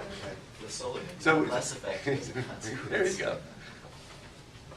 That kind of Because is of the picked nature up. of most aesthetic mitigations, screening through the implementation of wise plants, it is necessary to properly maintain that screening. And I would argue over the life of the project, and frankly heard that on Tuesday from some of the senators of concern about the 3 year. The 3 years, just the reporting? It's, yeah, okay. Because I read that a few times to kind of Yeah. wrap my head around it. So Yeah. it's just the reporting, but it, and it was taken out of here, but in the draft net metering, it talks about replacing all that material, because I wanted to bring that language kind of into ours. It says replacing all that material before August 31st of any given year for the life of the project, or something to that, you know, it's written in here. Yeah, I mean, I think we're on the hook for the life of the project to replace in kind what was put in. Okay, good. But yeah, it was The just other way. reporting is what I got out of it.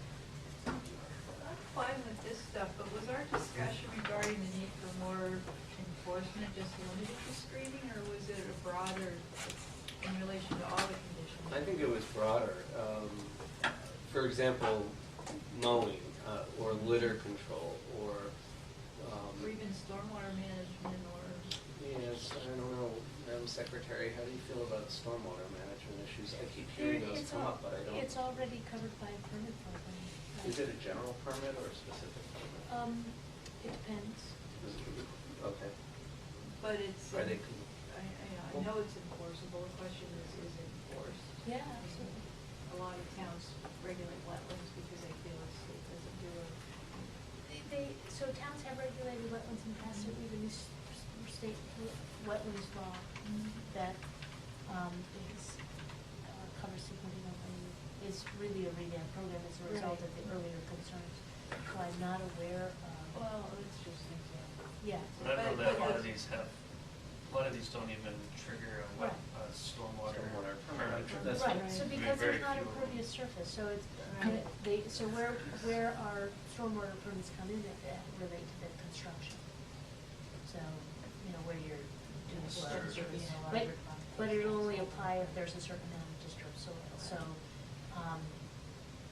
But, yeah, and that was the example, my point was just the general conditions. Does a public service board enforce its conditions? so, The Public Service Board enforces its conditions like many regulatory On a agencies. complaint-driven basis. Complaint-driven basis, given the limits of staff and time. Right. They do I not would have. go even a little further and say that they act more like a court in this respect too. They make a declaration and expect the parties to enforce it among themselves by either bringing a complaint or by resolving it in some other forum. They don't have an inspection program, They do to not. be clear. They do Yeah. not. and that's what I frankly, wrote. with our permit programs, it's complaint driven or it's driven by, our concern. So it could be complaint or it could be intent. So we don't have confidence in a particular, consultant who's implementing. We may have people going on to check. Otherwise, it would be complaint driven, just with all. I will say that we talked before about maybe assigning some of that to municipalities, and I brought that up with our membership, and they said, no, if we can't Yep. permit it, we don't want to enforce it. So- Interesting. Yep. Understandable. But there is and that's why I brought it up, it's only referenced here in this context for screening and not for general conditions of approval. I mean, if it's a permitting process or permitting program, you think it would have some sort of inspection tied to it. Well, so. Even if it was random or. There's not, so in our permitting programs generally, that doesn't happen. In licensing programs, sometimes it does. In the Secretary of State's licensing, pharmacy, they'll do an Right. inspection. And it really is a capacity issue. That being said, when you think about what the conditions are on solar siting, there is many of the conditions are the conditions of initial development. And there is a file, just in the same way when you're building an office building, you get an occupancy permit. There's a check at the end. There is an engagement with our staff on our issues to make sure that when the solar's put in, it's conforming with the requirements in the CPG. it's, the reason why screening is so unique is that you can put it in and it can die. You know, once you place and site and build the arrays, that's really not necessarily changing, right? So it requires more of this ongoing, an ongoing relationship to make sure that you're continuing to meet that requirement. You know, it's different with wind projects, for example, because there's operational issues with wind projects. And we do, you know, so we care about bats, for example, and changing how you're operating to you know, not impact negatively bats during migration, for example. And so we would be doing checks there. But with solar, because it's often pretty static, you know, it's by and large static, there's a different level of need for that oversight. And this is clearly something that's getting a lot more attention lately as the board has seen more and more projects and screening has become more central. It is starting to get complaints when things aren't installed. Yeah, and truthfully, we are too, and we're the ones actually going out to look at them, interestingly enough. And it's not just the dying of the plants or placement of the plants, which are easier to deal with. It's, and the reason why I was trying to constructively engage, hello, Mr. Simpson. The reason I was trying to constructively engage the municipalities is because there are some complaints about, well, you said you were going to mow it twice a year and nobody mowed it, and you've got, you know, it looks awful, and there's vines growing on the fence, that, you know, and there's litter up against the fence line, or things like that that people driving by, walking by will see. And I want them to have a mechanism to let us know. But I could hear my zoning administrator saying exactly what he said. One alternative Ann and I were talking about is if you direct that report not just to the Public Service Board, but to the host municipality, they're the ones who are looking at that project on a day in and day out basis, and they can compare the report to what they're seeing on the ground. As a way, they then could file a complaint with the board if they don't feel like that matches. I kind of like the idea you had brought up. You know, you said that you guys go and then sort of do a post-construction inspection. And I like that we have that in our recommendations for screening, but I think it should also include the entire construction of the project. So, you know, where's the check that they truly did stay 50 feet off the neighboring property and didn't shift a few panels over because there was some issue during construction, or, you know, whatever. Like, it, you know, I think the whole thing, and I don't know if a CO is the correct thing, but there should be something similar to a CO, like a, you know, a certified by an engineer as-built drawing or something of the installed project. Yeah, There's no check on whether. I would be hesitant about building too complicated a mousetrap. I mean, I really, as Deb was saying, it's pretty straightforward if the project, you know, if the fence is in, if the panels are where they're supposed to be. Screening, though, does take a few years to ensure that it's survived and it's thriving. We have this recommendation somewhere here. You know, post-construction, self-certification by a certified landscape architect that things have been installed, and then just a few yearly checkups to make sure dying plants have been replaced. But let's not build, you know, such a complicated system that it's going to cost everybody too much time and effort. Well, it'd be good to come up with an administrative complaint process, if it truly is addressed like a court. There should be more of an administrative way to address complaints. I think that, agreed, it goes to this much larger question of whether the board can be encouraged to turn solar permitting into more of a permitting program, a la A&R, and less of a contested case program. And we have a recommendation in there that they should take a look at it and figure out if there's a way to do that. And I think if they did, any good permitting program would have either an inspection and/or complaint-driven process that is less like a court. Yep. Hire your customer service reps.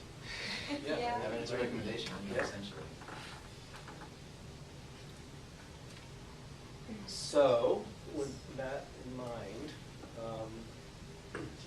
I made this modification here, I don't know how we feel about it, but I changed the wording about the screening to make it more direct and just added a sentence about generally CPG permit conditions will require a greater degree of enforcement. Do you like that or not?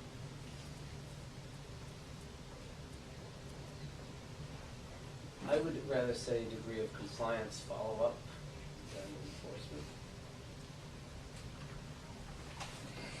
I'm seeing Sharon go, so what do people think, no?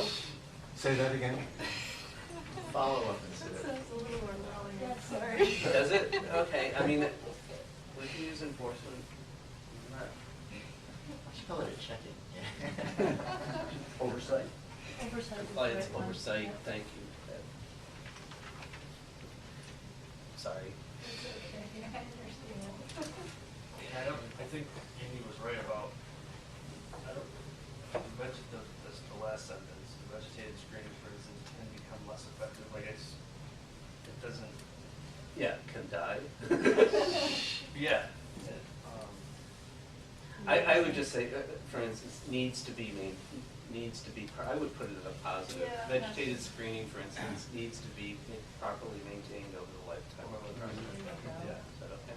See, I got one. Turn that frown right around. Senator Bray. Well, sorry to interrupt. So Yes. really, we're on a break across the street and I ran over. Lovely. And the reason I did was, I know this is your, I think, 10th and final meeting. The commissioner came in and introduced your work on Monday in draft form to tee up what's coming tomorrow, I guess. And I really wanted to, I was in this room in that corner at the very first meeting saying I felt like when you gathered the right stakeholders together in our state and created a healthy forum for them, they came up with good solutions to, that would help the legislature. And I feel like, everything I've been seeing and hearing and learning, I'm just very thankful that the legislature has your expert and thoughtful assistance as we keep on working on planning for solar science. So it's a personal thanks, and although the other 179 aren't with me, they will be thankful as well that you're sending such thoughtful work over. So I just wanted to share that, and now go back. Thank you. And thanks for not bringing the other 170 with you.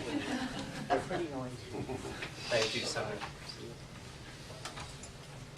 So none of you had the guts to ask for an extension. I didn't see you typing it. I was shot down on that earlier.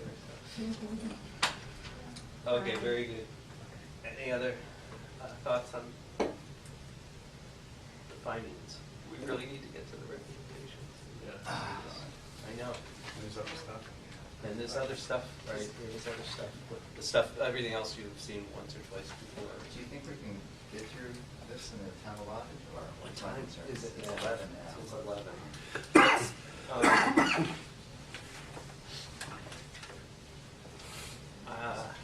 Let's spend another 15 minutes on this, on the recommendations, and I feel like those actually might go faster now than we are, but I could be wrong. Recognize that I think ultimately we're all going to need to read through this whole thing and provide, wordsmithing and content. I just don't see another way around it before the new date tomorrow. And I apologize, I sent Ann comments, which are, Yeah, now which we are got it going. in here Yep. at 10 o'clock last night. Yeah, so that's, I mean, not, well. not the best time. We're all, right, I mean, when we said close of business tomorrow, I consider close of business to be 11:59 p.m. I think it would be more effective, because writing this by committee is. Yes, it's really hard, I know, it's hard. So, I'm ready to move on to the recommendations with some comments related to addressing Andy's comments or other thoughts. Are you guys okay with that? And then we'll go down. Okay. So my first one, and just in response to Andy's comment about need to better define, for the 500 feet, I would recommend that it be from the property line associated with the project, because that's how everything else is done, but The only issue there is many solar projects lease a portion of a parcel. And so that property line becomes actually less relevant sometimes, which is why I think it would be better if it were measured from the footprint of the project in some manner. I mean, sometimes there are large parcels and you're only taking 5 acres of a 20-acre parcel. But this is a notification of an adjacent town. How big a deal is that? And, then there's no argument about, I mean, here's the concern, that if in the context of the review, you actually shift the project someplace else because you feel like it's better, and then you have to remeasure to see who you're triggering. I don't know, just. Well, we could, right, it could be the project parcel, or it could be the project or leased parcel. I mean, if it's, Okay. but I realize that may be, now we're sort of getting into a distinction that's going to be hard to police possibly. I take your point that simplicity. I'll do either, but what's how do other people feel, or do you feel? I feel like that, this is only gonna be for maybe a handful of projects. Yeah. You know, not all projects are right on a town line anyway. So How would we think 500 feet? I'm just curious. It was kind of based on how we notify them of other zoning changes. It's a subdivision language Subdivision. statute.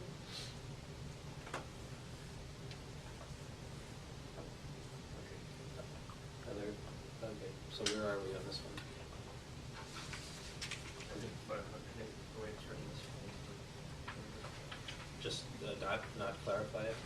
Let Aaron Albert clarify it. Well, it's not a bad idea. We Okay. could just let the legislature debate it. Andy's withdrawing his comment. On second thought, we really don't need to be more specific. Okay. On the second one, I had only the request that we add on a site plan at the end of it. I mean, it says it in the introduction, but the sentence itself describing the thing doesn't say. Can you cite furnace or something? No, Or on site plan. applications, including any proposed utility lines in the application or petition for any system greater than 50 kilowatts on the site plan. Again, this could be my cold talking. Any way that you can get site plan into that sentence in addition to the heading, that would be okay. Yeah. Okay. Does anybody have anything else on that recommendation or any of the Hey, recommendations? Chris. Yes, Billy. Deb asked me to chime in on this one. I think, this is a great concept. One of the recommendations we made in our comments, net metering comments, is to, not only from a stacks perspective, but from a natural resources perspective, we often don't get site plans that include all of the project impacts.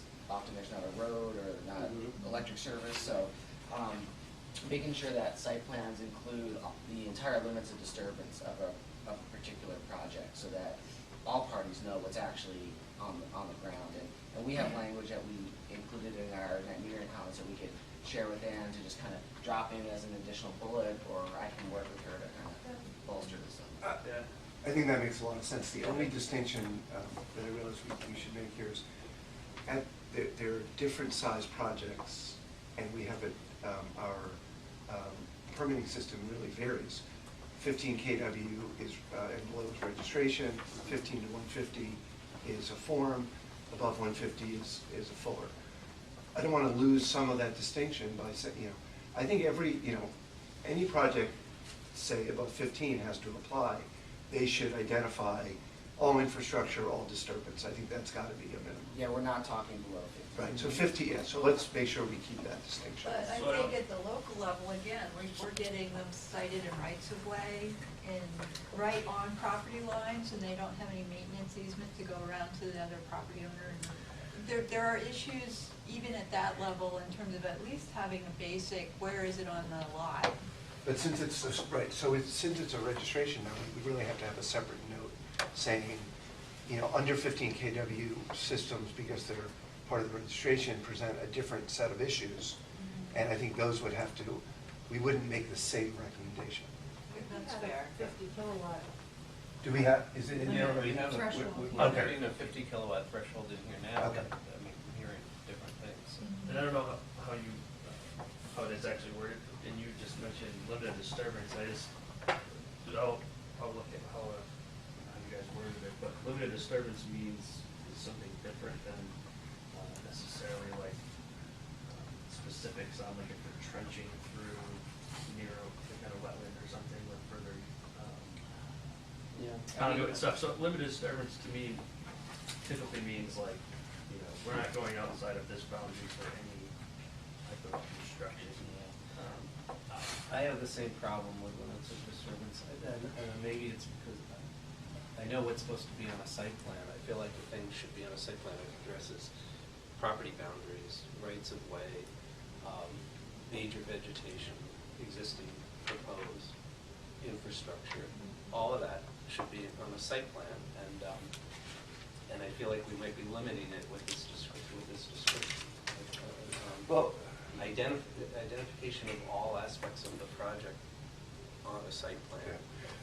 I mean, given, especially in the one, above 15 to 150, people are not submitting civil engineer plans. We just have to be. Right. But I take A&R's point. They want a site plan that they could see, all right, that's a trench.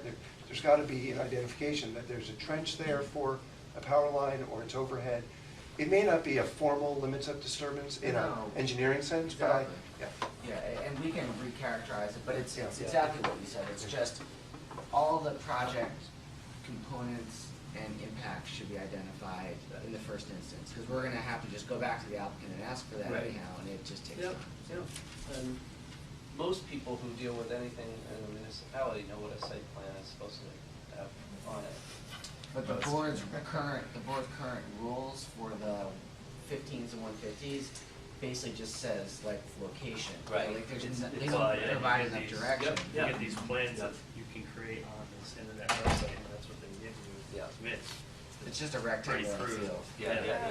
No, I get it. Okay. So, everybody's supportive of a real site plan? Yeah. Okay. So we'll figure out how to work that. And then, for me, I thank you, Mitch, for clarifying the 3-year thing. That's all my problem with that. You know, and then I don't mind Andy's comment of including the board quote on their board order. I'm not sure, you know. Just to be clear, that you made those comments on the previous draft, where we talked about reaching in 248 and reaching in 250, and so I think you were maybe aiming to have a condensed discussion, and we just have one summation of Queechee as the, we actually pulled from what we gave back, the Act 56 report for Right. A&R. I mean, So it's shorter now, I don't know. yeah. Well, this was just this sort of fundamental discussion we had about what is it that the board does. Right. And This so is a nice summary of that. I just wanted to make sure, we don't, But I do think we should move it up to Yeah. where the Queechee discussion, the two-part Queechee, and here's how the board has recently implemented it, put that language up there in the discussion. yeah.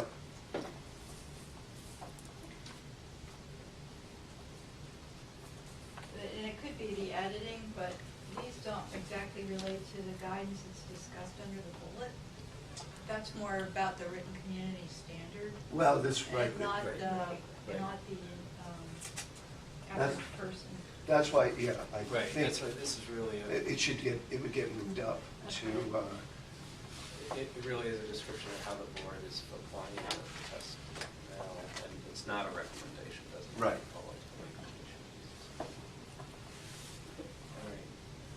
So Chris, are we discussing bullet number 8? I think we're discussing any bullet you want to talk about. Okay. But, yeah, the one we were just talking about is the Queechee analysis guidance. Okay, so could I go back up to the one above it, study improvements to Act 56 provisions, and just say regarding setbacks and screening? Yeah. be okay.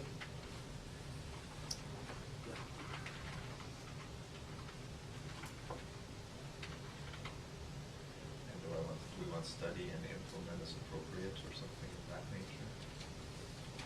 Consider improvements to.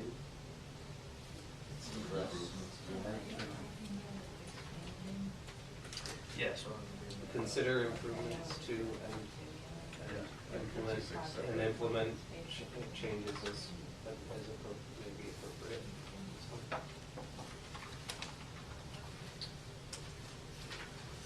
Chris, can you catch two on that same page since Ag is here? Yep, let's let Ann catch up for a second. And then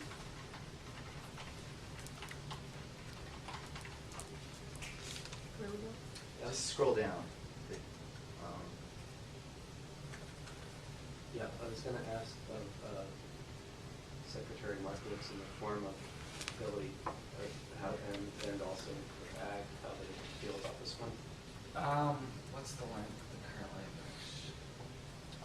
Diane, do you want to speak to this since you've been paying a little more attention? I didn't see it. I snuck in sorry. behind you, yes.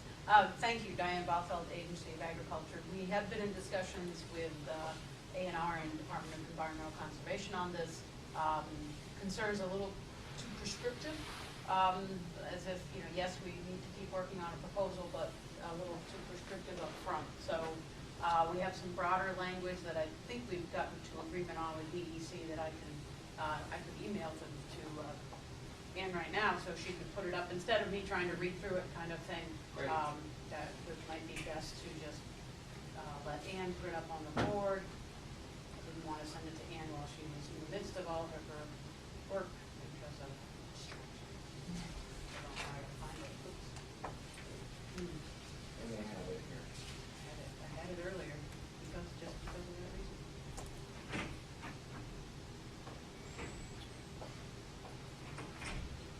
I have it. Do you want to send it to Ann, please? Yeah, that'd be great. So this is in the kind of concern finding recommendations format, which the previous draft had, which was a little bit more prescriptive than this, so it makes all with that.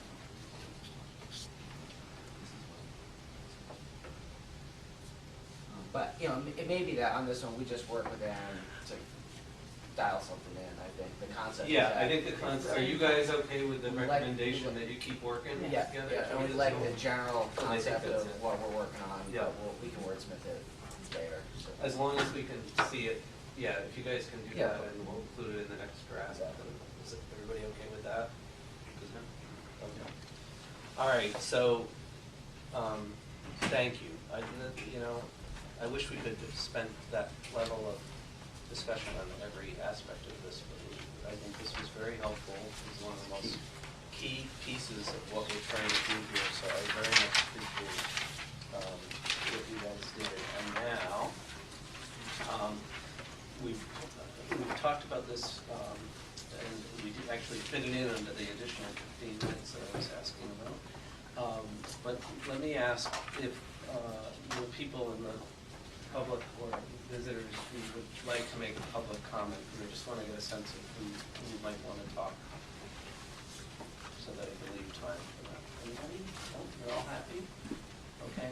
So then we have about 45 more minutes. And I think at this point, we should go back to the beginning. Yes, sorry, Mitch, I Just wanted to bring it back up, and I think Sharon wanted to comment on this too. The screening compliance, we just talked about it in the findings, but I think I still feel it should be a little broader than just screening, and it should be project compliance. I know we picked it up in the findings, so I think we should somehow add some language under the screening compliance recommendation. If we make it broader, then I would request that we also broaden the landscape architect and just say developer shall notify, because there may be different pieces that require that certification. Right, right. I'm fine with that. I mean, it's still screening compliance in the sense of aesthetics, but Yeah. but it's compliance of the whole project. And there's was just gonna say, in our previous draft, there was the language from the draft net metering. I felt like that kind of encapsulated all of the entire project. Okay.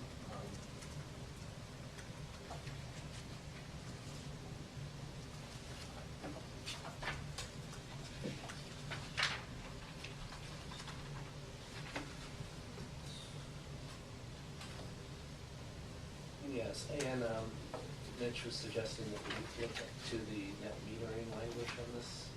It was, From the draft, remember? yeah, so it was 5.115 compliance procedures. Do you want me, I think originally we were leaning away from referencing the proposed rule Yeah, because it's in flux. I'm just saying, Do you we could want pull to some of the. pull back, language. okay. Yeah. Oh, yeah, we don't have to.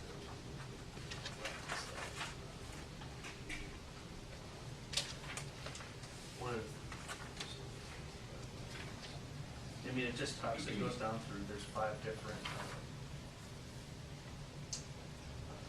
don't know what you want to call them, criteria that talk about, you know, holder of CPG has failed to comply with one or more of the CPG conditions.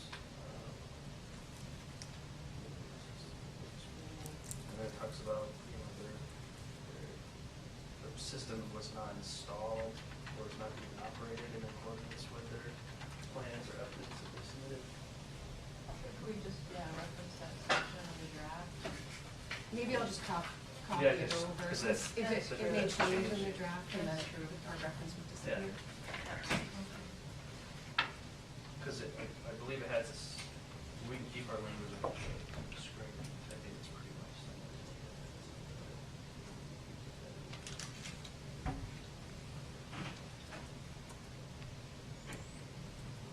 Oh, I'm sorry.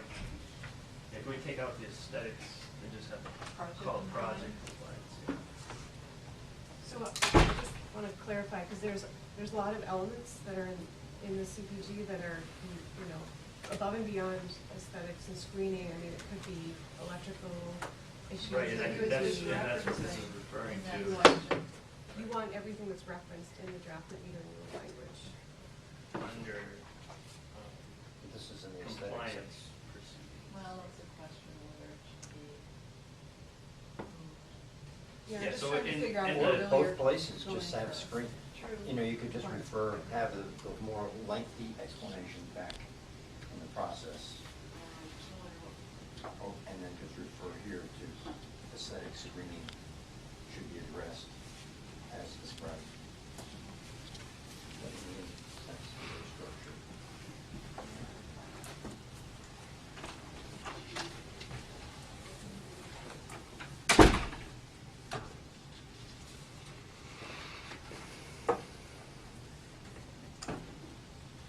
There's been enough buzz around aesthetic screening, I think it deserves special treatment. Yeah, because they actually have it out in their standard conditions. So the more general could go under the process, I guess. Mm-hmm. The more general, Project Compliance, Yes. compliance issue. yeah, I would just generally, I don't think that's really an issue or problem that this task force really needs to deal with. I mean, screening is a very particular hot button issue.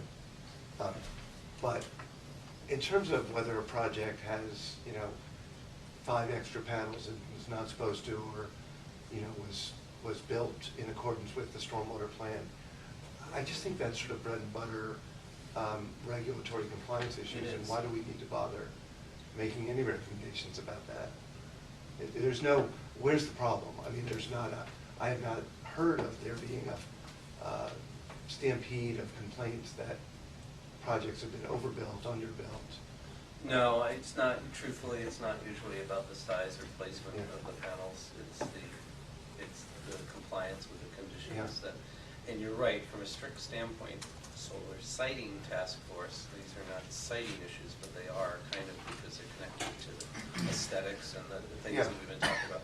I mean, I think we're more effective if we focus on the things that are really within our bailiwick and not get too general. Yeah, I mean, I don't mind saying, sorry to try and meld these two thoughts together. You've got, you've got an aesthetics compliance component to this that is related to siting and management of the site. And then you could simply say, you know, this compliance should be assured in the context of full compliance with CPG. Which, you know, because it doesn't necessarily need to be a separate event, but it does need to be considered. I don't know, does that work? I just want to make sure, I don't feel the need to make any recommendations that the compliance system needs to be changed in any kind of general sense. I don't know if anyone- Right. Well, I guess what, the only, where I'm coming from as far as aesthetics and screening is that, you know, if, say, the interconnect point changes or varies from what was approved, that could have an impact on aesthetics. I guess is where I'm kind of coming from. You know, similarly, if the fence is now all of a sudden closer than it was approved, you know, I mean, these are extremes, but it's like. But those are- Put in another location? But those are all, honestly, there's a rule of law now which says that if you make a change to your project and it's material, you have to go to the board, get its approval, and all the impacts need to be assessed. So there's a tried and true board rule that. But this isn't the planning, permitting, I'm talking more as implementation. Legal implementation, but the point Because is, there's no check if. if they're doing a site plan, then there's a check, right? There should be a check. One There should be. provision under the draft that says consistency with plans and evidence, so that's one of many things on the list, so maybe that would just be this project compliance with the plan.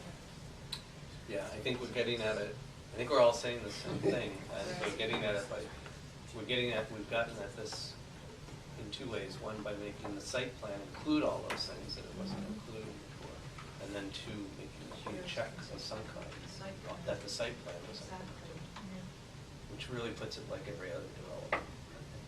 And that's just where, that's where I was. Yeah.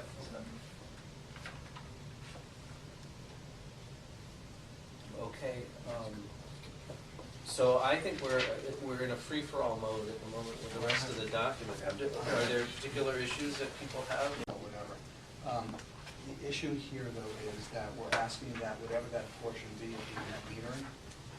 So under net metering, there are additional incentives that are given. This construct would mean that we're giving maximum incentives to the developer for a piece of the project that's net metering. It doesn't reflect the fact that you have the economy of scales for the project. So we're asking customers now to pay for this developer to get greater acceptance in the community, when in fact there should be a win-win for everybody. So the developer should get their win by getting local support. Local town gets a win by having a certain amount of energy going to offset their bill. And ratepayers have their win because they're not paying more for this project than necessary. So if there's a way of writing this so that the value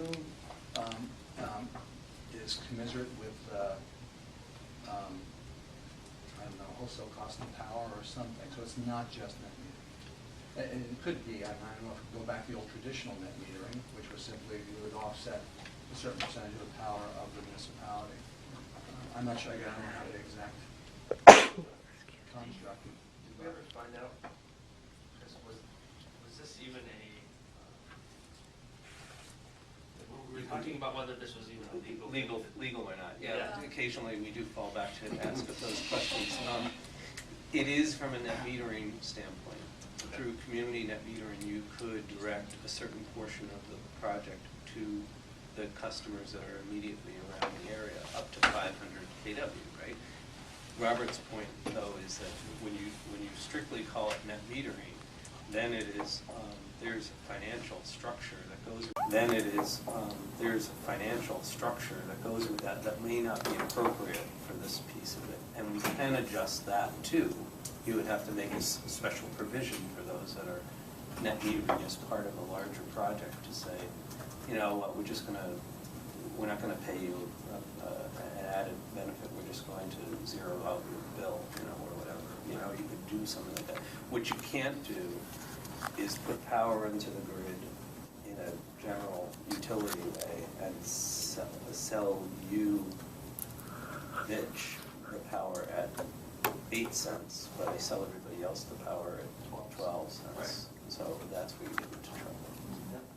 I mean, you can make distinctions there too, in terms of class and rates, but not. So I'm hearing you say that you can address Robert's concern by reframing the language so as to not make it I think trigger a specific outcome, but it would trigger a process by which some advantage would be awarded.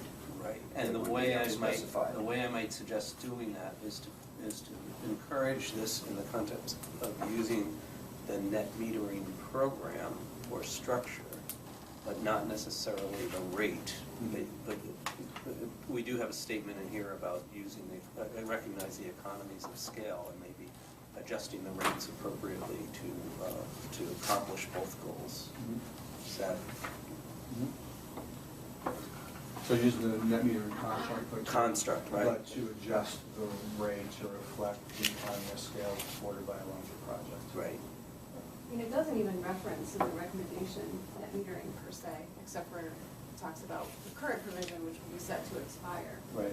But we talk about enabling some portion, go to neighbors and host towns so they enjoy a financial benefit, but taking into account economies of scale.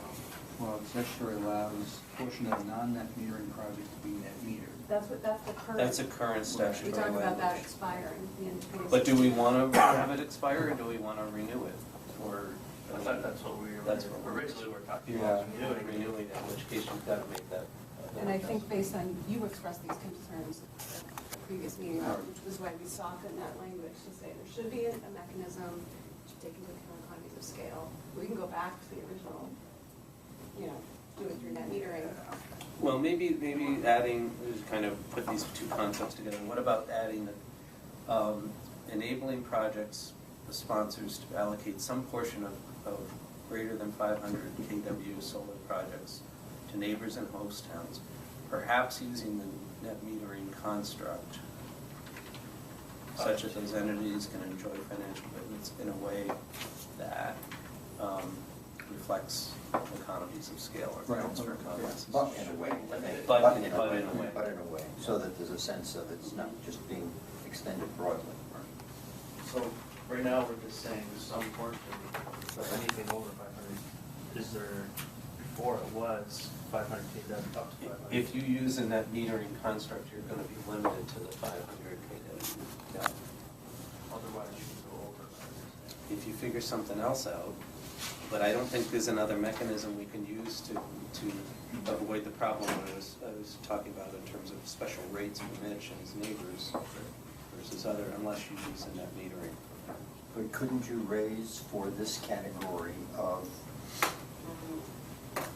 a special benefit is obtained, that would then trigger the increase from the cap from 500 kilowatts up to some bigger number?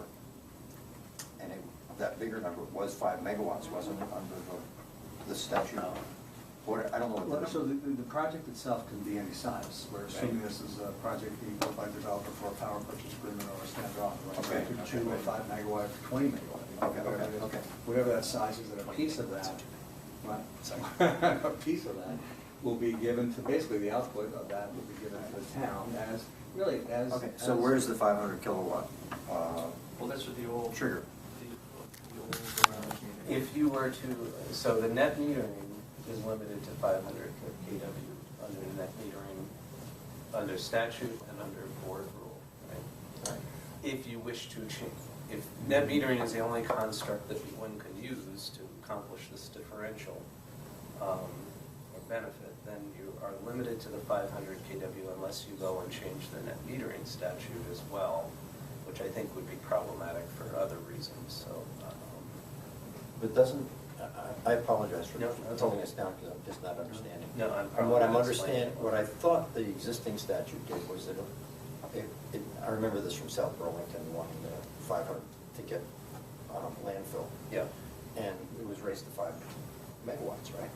For a landfill, yes, specifically for a landfill, and one project in each utility structure could Okay. be a 5. Okay, so this has nothing to do with that statute? No. Okay, Right. I'm sorry. That I got it. doesn't. But I was really playing with the idea of a larger, so what you're saying is, okay, it's a 20 megawatt project, but you can't really give a town anything more than 500 kilowatts. You can give a town tax benefits, you can give them lots of other incentives. You can buy them a new fire truck if you want.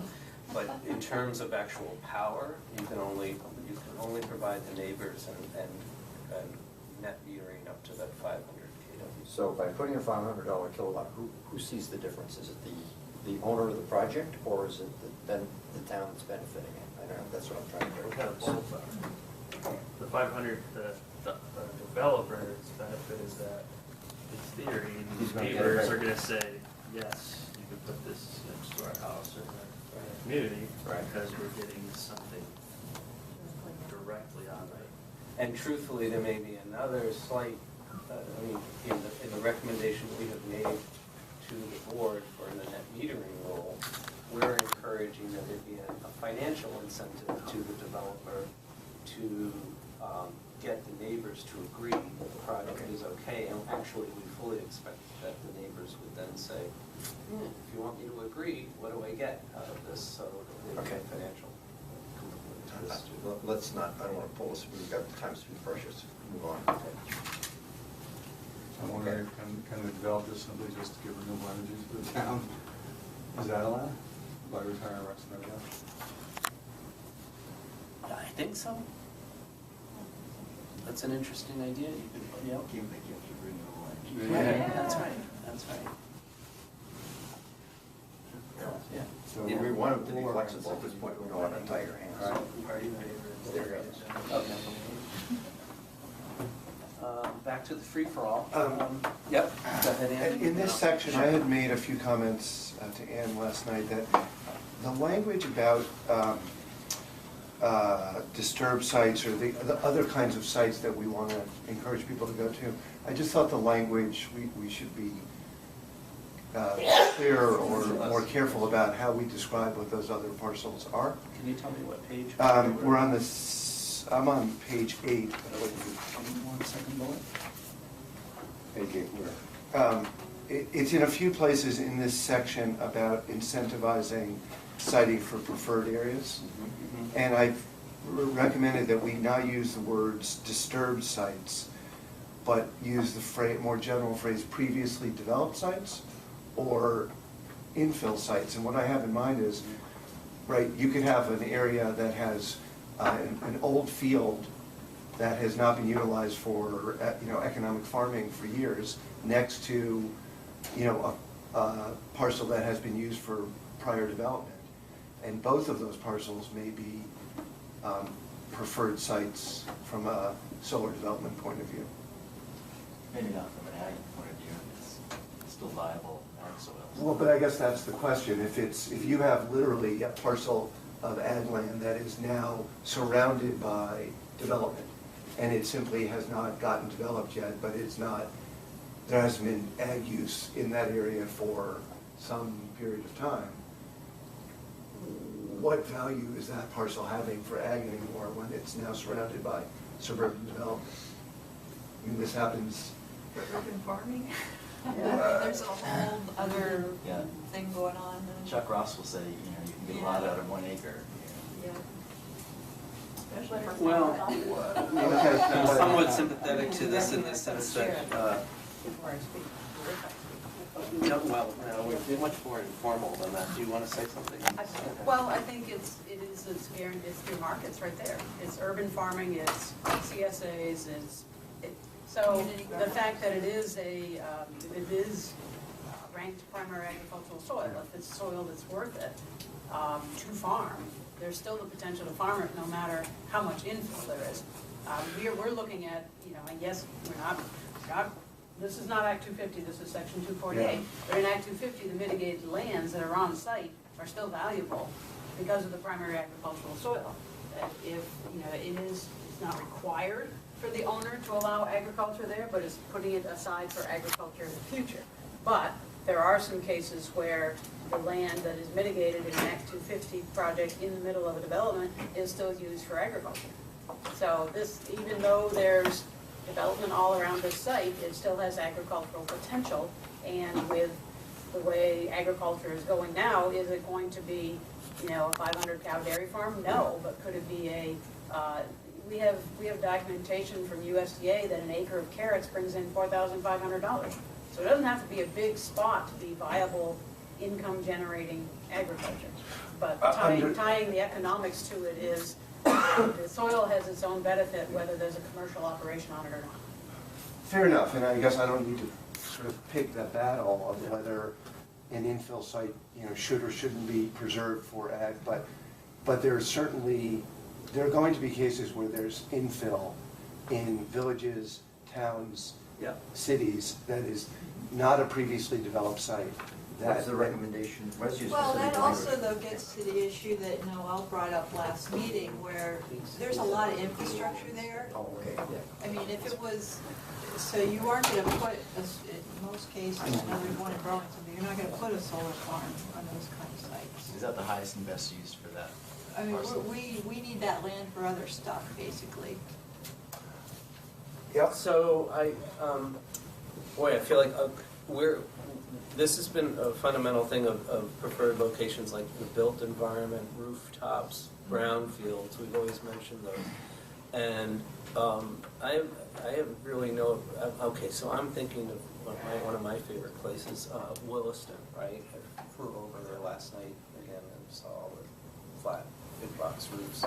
But you've also got acres of area between those that I'm not sure, you know, they might be suitable, they might not be. I'm not trying to put any judgment on that, but I understand your point, and this is not an exclusive list, it's an inclusive list. So I'm wondering whether, how big a deal is this? Well, it's, language change. again, I don't think the word disturbed site, it really conveys Right, nothing. right. And the other, I agree with that. putting the list, I guess,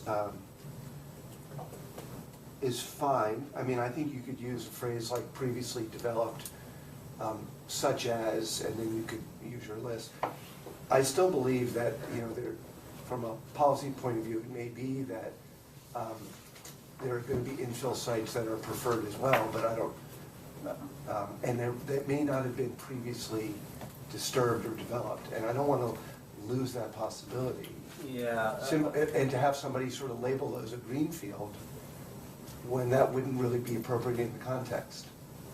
Perhaps. What do you think, Chris? Just to push back a little, I'm sorry, just say one thing and then I'll let it go. Part of this, the key word in this sentence for me is incentivize.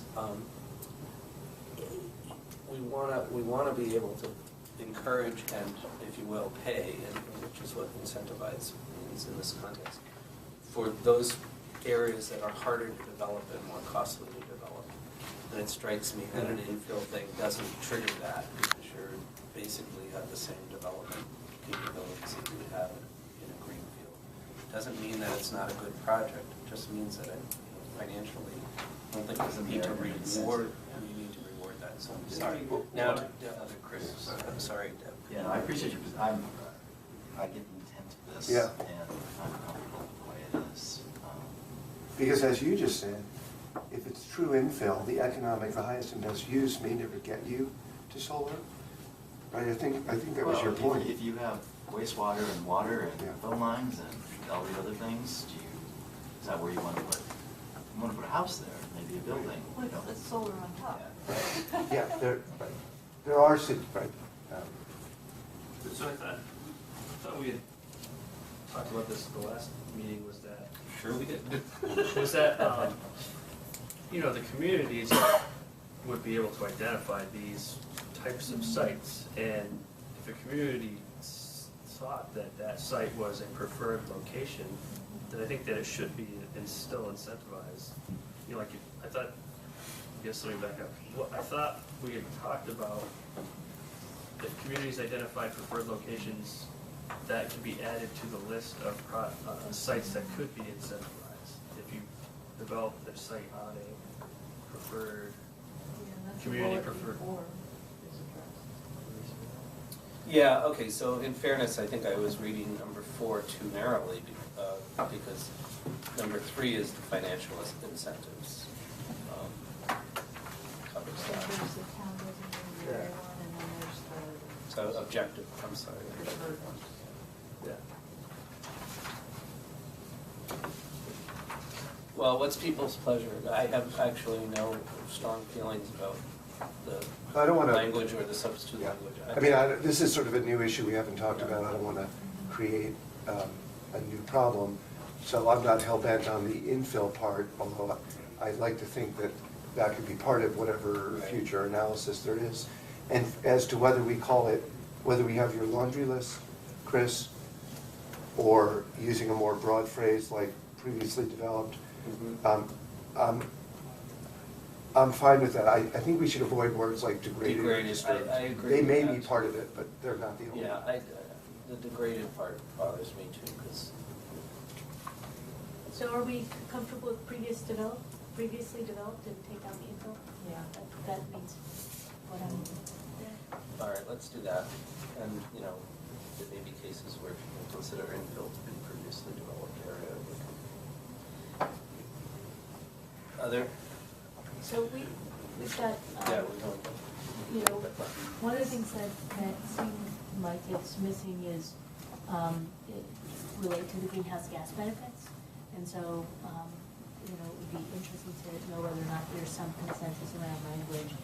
The state's current process doesn't particularly encourage solar projects that provide the maximum greenhouse gas reduction for Vermonters contributing to a goal. And so, do we know how to put something in there that would encourage projects that transfer RECs to Vermont electric companies, and so that it's actually contributing to meeting our greenhouse gas emission goals?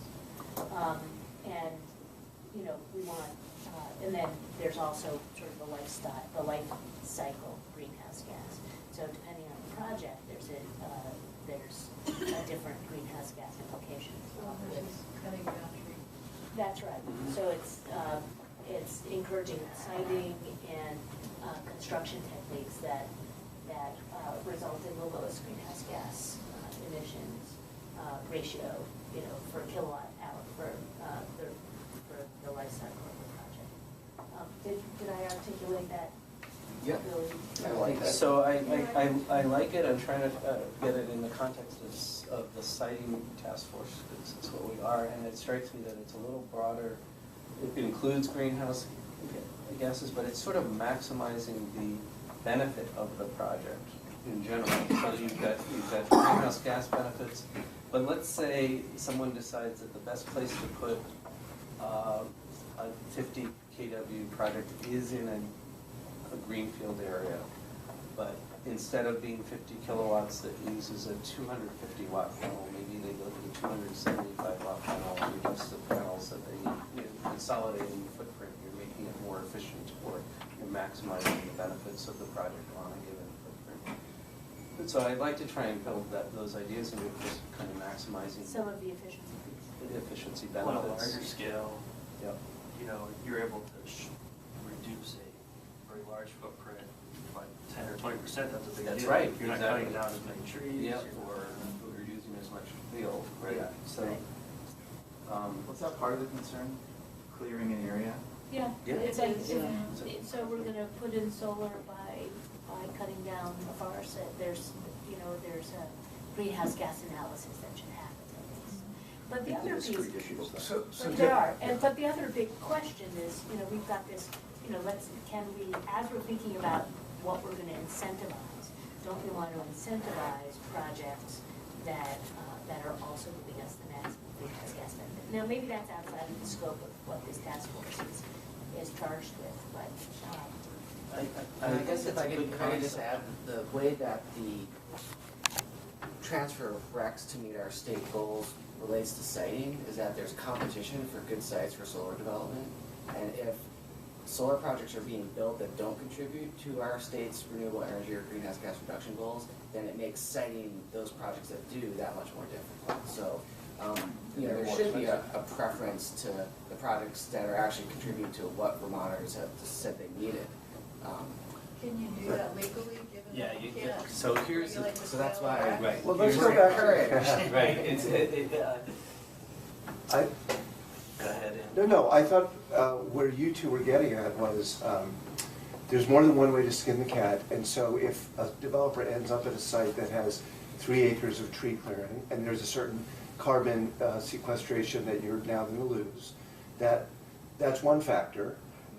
It turns out that may be actually a fairly small part of the overall carbon reduction from that project, but also, as Chris, as you point out, that developer may also use 315 watt panels rather than 305, and so they get more energy out of that project. So can the statement be simply acknowledging that we should account for, in the siting of projects, we should account for their greenhouse gas benefits and potential offsets? I mean, that is a potential siting issue. Without passing judgment about saying that even if you're cutting trees, that may be in fact offset by a different benefit the project can bring about. Yeah, I don't think we need absolutes, Yeah. but is there a way that we can encourage the consideration, the overall consideration of greenhouse gases, taking into account, as Billy said, that there's a competition for good sites, so let's make sure if we're using good sites, we're using it to the highest and best. Doesn't that pit one resource against another? So you know, it's easier to develop in an open farm field versus a treed site. I'm just, which one's more valuable to us? They both have a value. Well, that's the point, right? There's a whole variety of factors. I mean, I can think of another instance where project's being proposed next to an existing facility. So you have the benefit of being next to an existing facility which people like, but it's going to involve some tree clearing, so there's pluses and minuses. Yep, and it gets more complicated because that other facility might have the load, and you might be near load and benefit that way, so. And Where would you put this? that's a good question. So, do you have a thought? Have you thought that through, Ben? Well, there was in the last draft just kind of a general aesthetics and environment section. It's still there. We just have a lonely and one environmental. So that's why I think we thought we'd beef that up a little bit. Yeah. And then we have another one as well, is that, we are working on, so the wetland recovery, we have been working with the ag. Yes, Billy Do you have the most? Yeah, so Okay. we're gonna, Diane explained that we're working on something, we'll get it to that. Today, and the task force agreed with the concept of having you guys continue to work on that. Yeah. And we're looking for some win-wins. Is that right? I think and to the extent that we can encourage projects that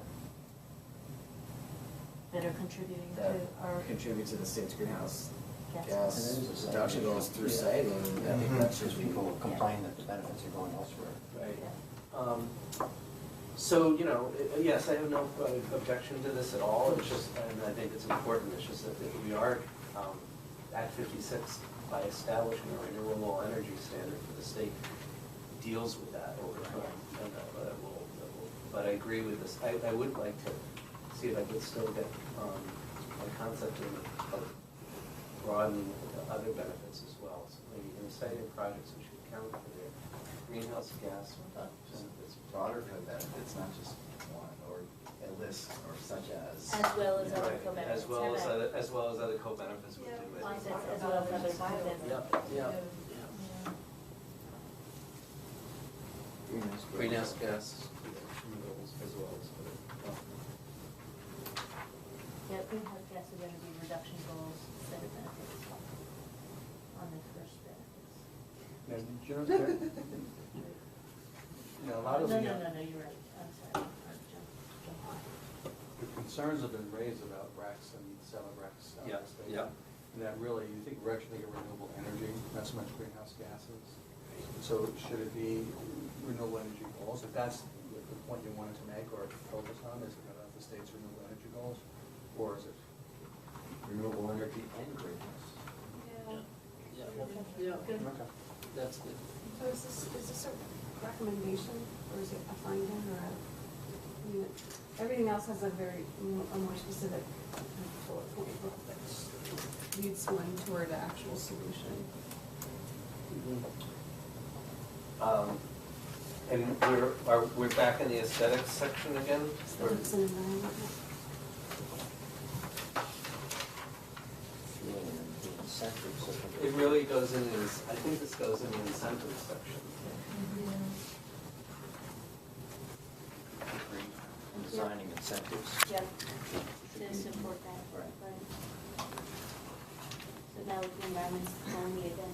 Yes, it is. We can just scratch and burn out the title.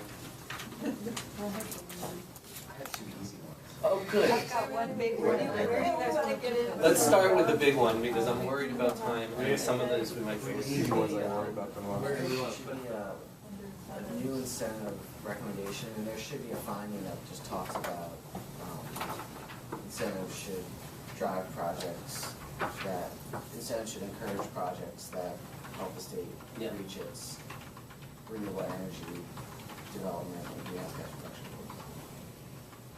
So I have to head back up to a meeting. Yeah. Billy will stand in for us.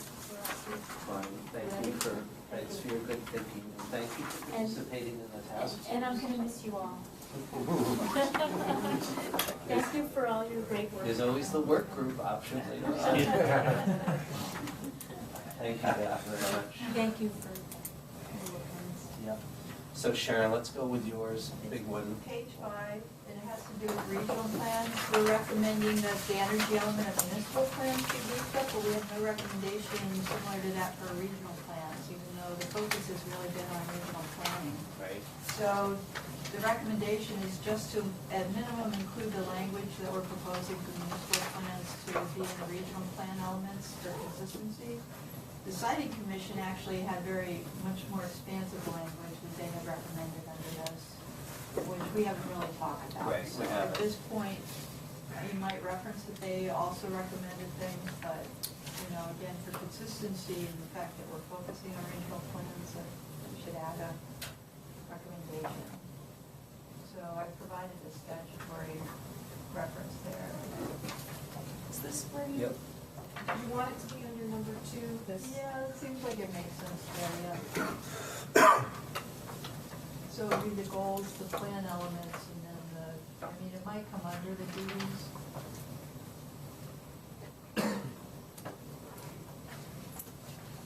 This is a separate bullet point, do you think? Yeah. I'm gonna say, does anyone have any concern with that concept? Because otherwise, we can, you've got most of the language here, we Yeah. can get it into I the mean, draft. it wasn't, it It's good. shouldn't be controversial. No, it's fine, it's fine with me. And also in terms of your second point, we may want to consider recommending that the, in particularly, this is in the planning section, that the legislature, since this is a report to the legislature, that they go back and look at the siting generation commission's work regarding planning and stuff. If you, because you're right, we haven't really, I mean, we talked about it a lot in the context of this task, but not the broader thing, so. I would be happy with that. People be okay with that if we refer them back to that? Yes. Okay. That was a big, great. That was it, yeah, That's I a just big wanted to crazy make sure one? the plan You elements, asked wasn't them. crazy, just, Okay. Yeah, Yeah, she didn't, in fairness, she didn't say crazy, she just said big and important. So, but you did say easy and. Easy, this is a request to know, well, I just wanted a clarification on page 11, that on the Division for Historic Preservation notice, developer agreements, that bullet toward the bottom, that it be clarified in rules. We're not interested in seeing statutory changes, but we would just like to clarify that in rules that requirement would be met.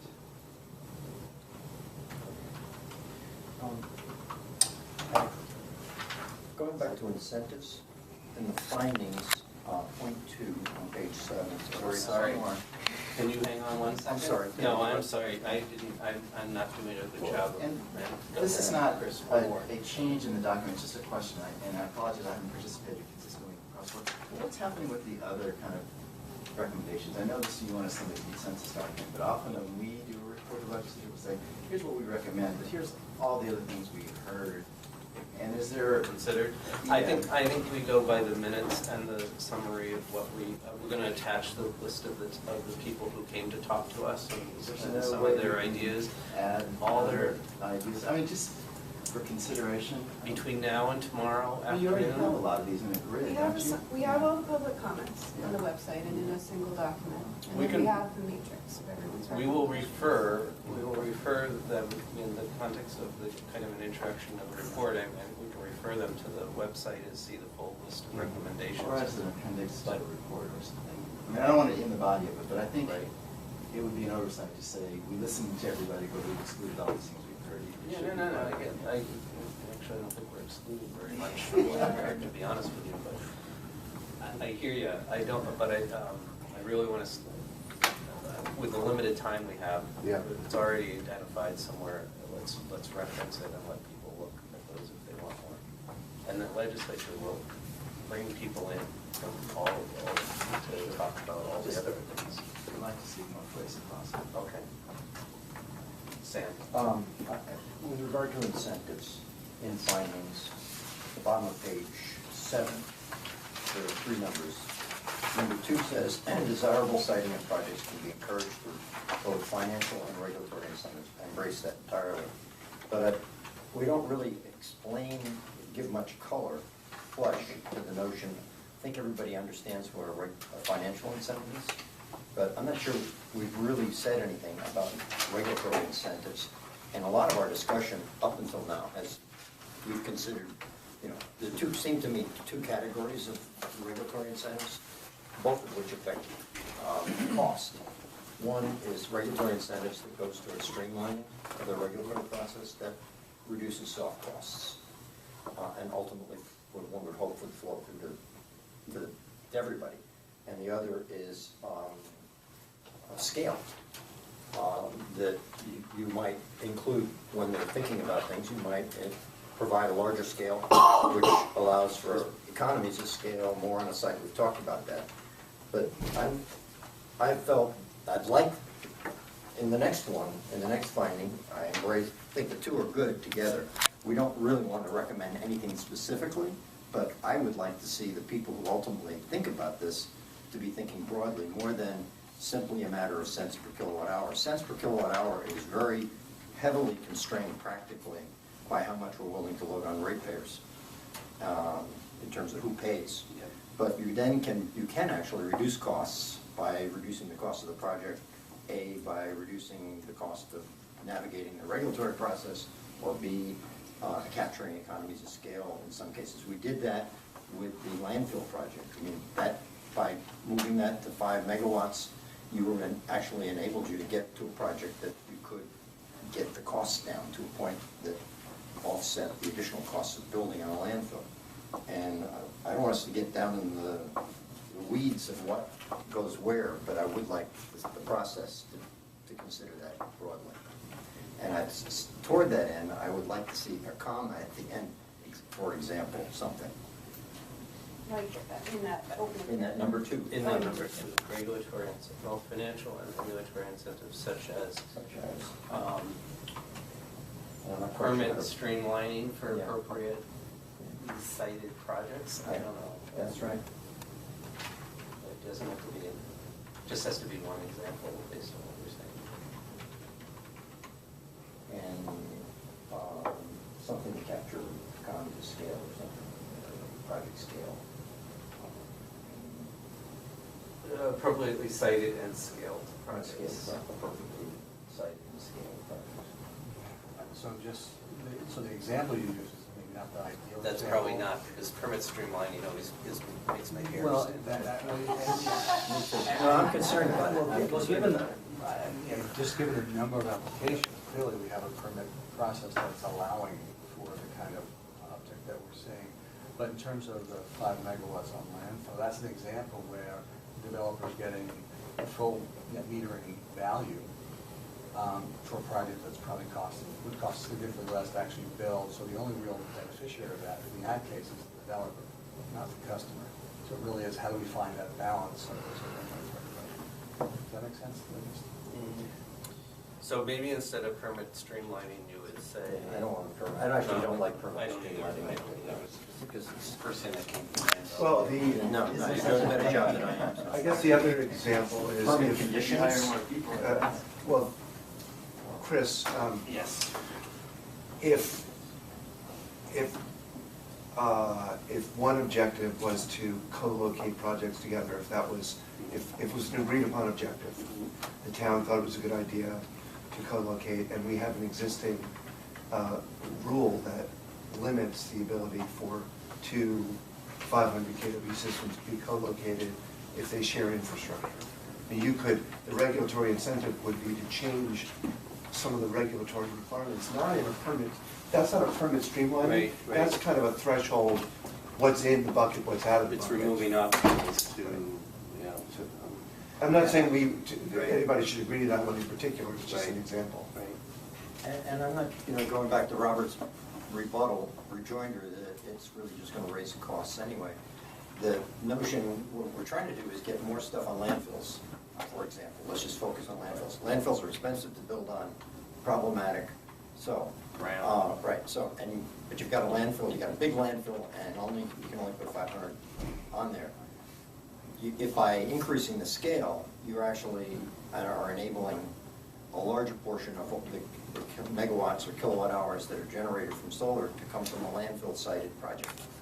And you're moving towards that, but you're doing it without increasing the cents per kilowatt hour. You are, by making a net meter, you're certainly raising the cost, but you're not, if you had to put a 3 cents per kilowatt hour on top of net metering on a 500 kilowatt site, it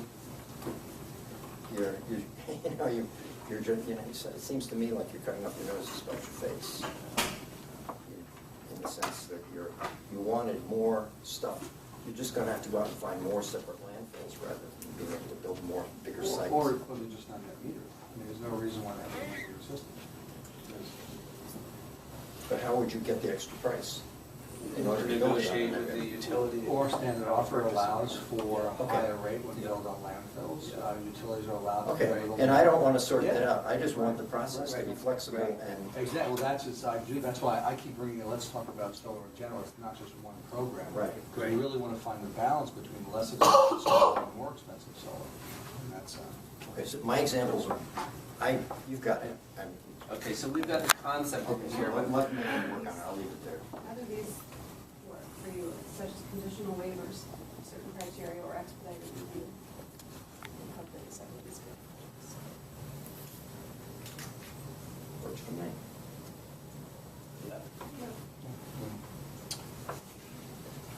Yeah, I might put it, because it feels like there should be a financial example too, but we don't really need one.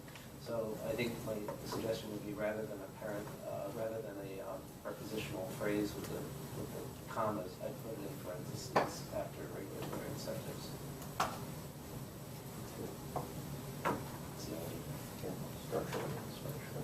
Oh, it looks like the computer thinks we're done editing.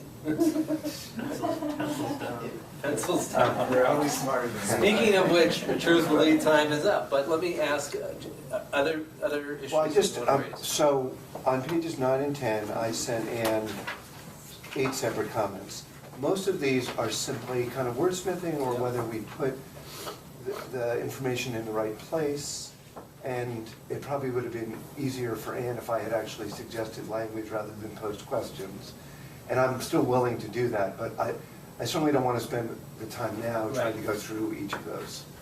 Let's say that if they are wordsmithing or structural, we will do our best to incorporate all those comments from everybody, and give us one more shot here to see how we do it. If when this comes out again, Yeah. you feel like then please, here's a good rule of thumb at this stage. 1, no more comments. All specific language. Sorry. If you have an idea, put it in specific language, okay, at this stage. Are there any other large issues, or even small issues, that people feel like they need to talk about before we go to the last draft here? What's the process? Okay, so the process is that we are going to produce a new draft based on what you all did today and the comments that we received today, and probably do a little bit of an introduction paragraph or something to, here's the report. Chris, I think it'll be a little, I'm working on that Are you? introduction right Good. now, and it'll be a little more than that, giving some Good. context of the pace of deployment over the last few years. Oh, great, good. A little bit, a few paragraphs on the net metering rules, so Wonderful. that'll be incorporated in whatever goes out later And the tonight. process will be that sometime before midnight, you will see a revised, hopefully by the end of the day. We will ask for comments by noon tomorrow. And, I'm sorry, we'll ask for edits by noon tomorrow. And we will put together, in fairness, we will put together what we consider to be a final report. We'll send that all to you as well, but we'll probably do it simultaneously with sending it into the committee. And hope, first of all, let me ask, do you trust us enough to have us do that and be okay with where we are at this point? We're gonna get your comments tonight, right? Yeah. So yes. Edit, right. We'll tell you Friday. Right. Put on your, I can't thank you all enough. I think this has been a really good effort and with a lot of good, just really good thinking, really good spirit of trying to make this work. And I very much appreciate it. In a very short time, we did a lot of good stuff, so we'll see what happens. Thanks to you. Yeah. And your Oh, yeah, resolution. yeah, it could not have, this would not have happened. The miracle worker. The miracle. And our chair for keeping us moving along. Thanks, well, I didn't have much choice. There's one more report we have to write. Yeah, well, thank you all. Appreciate it. Oh, we need a motion to adjourn. So moved. Second. Second.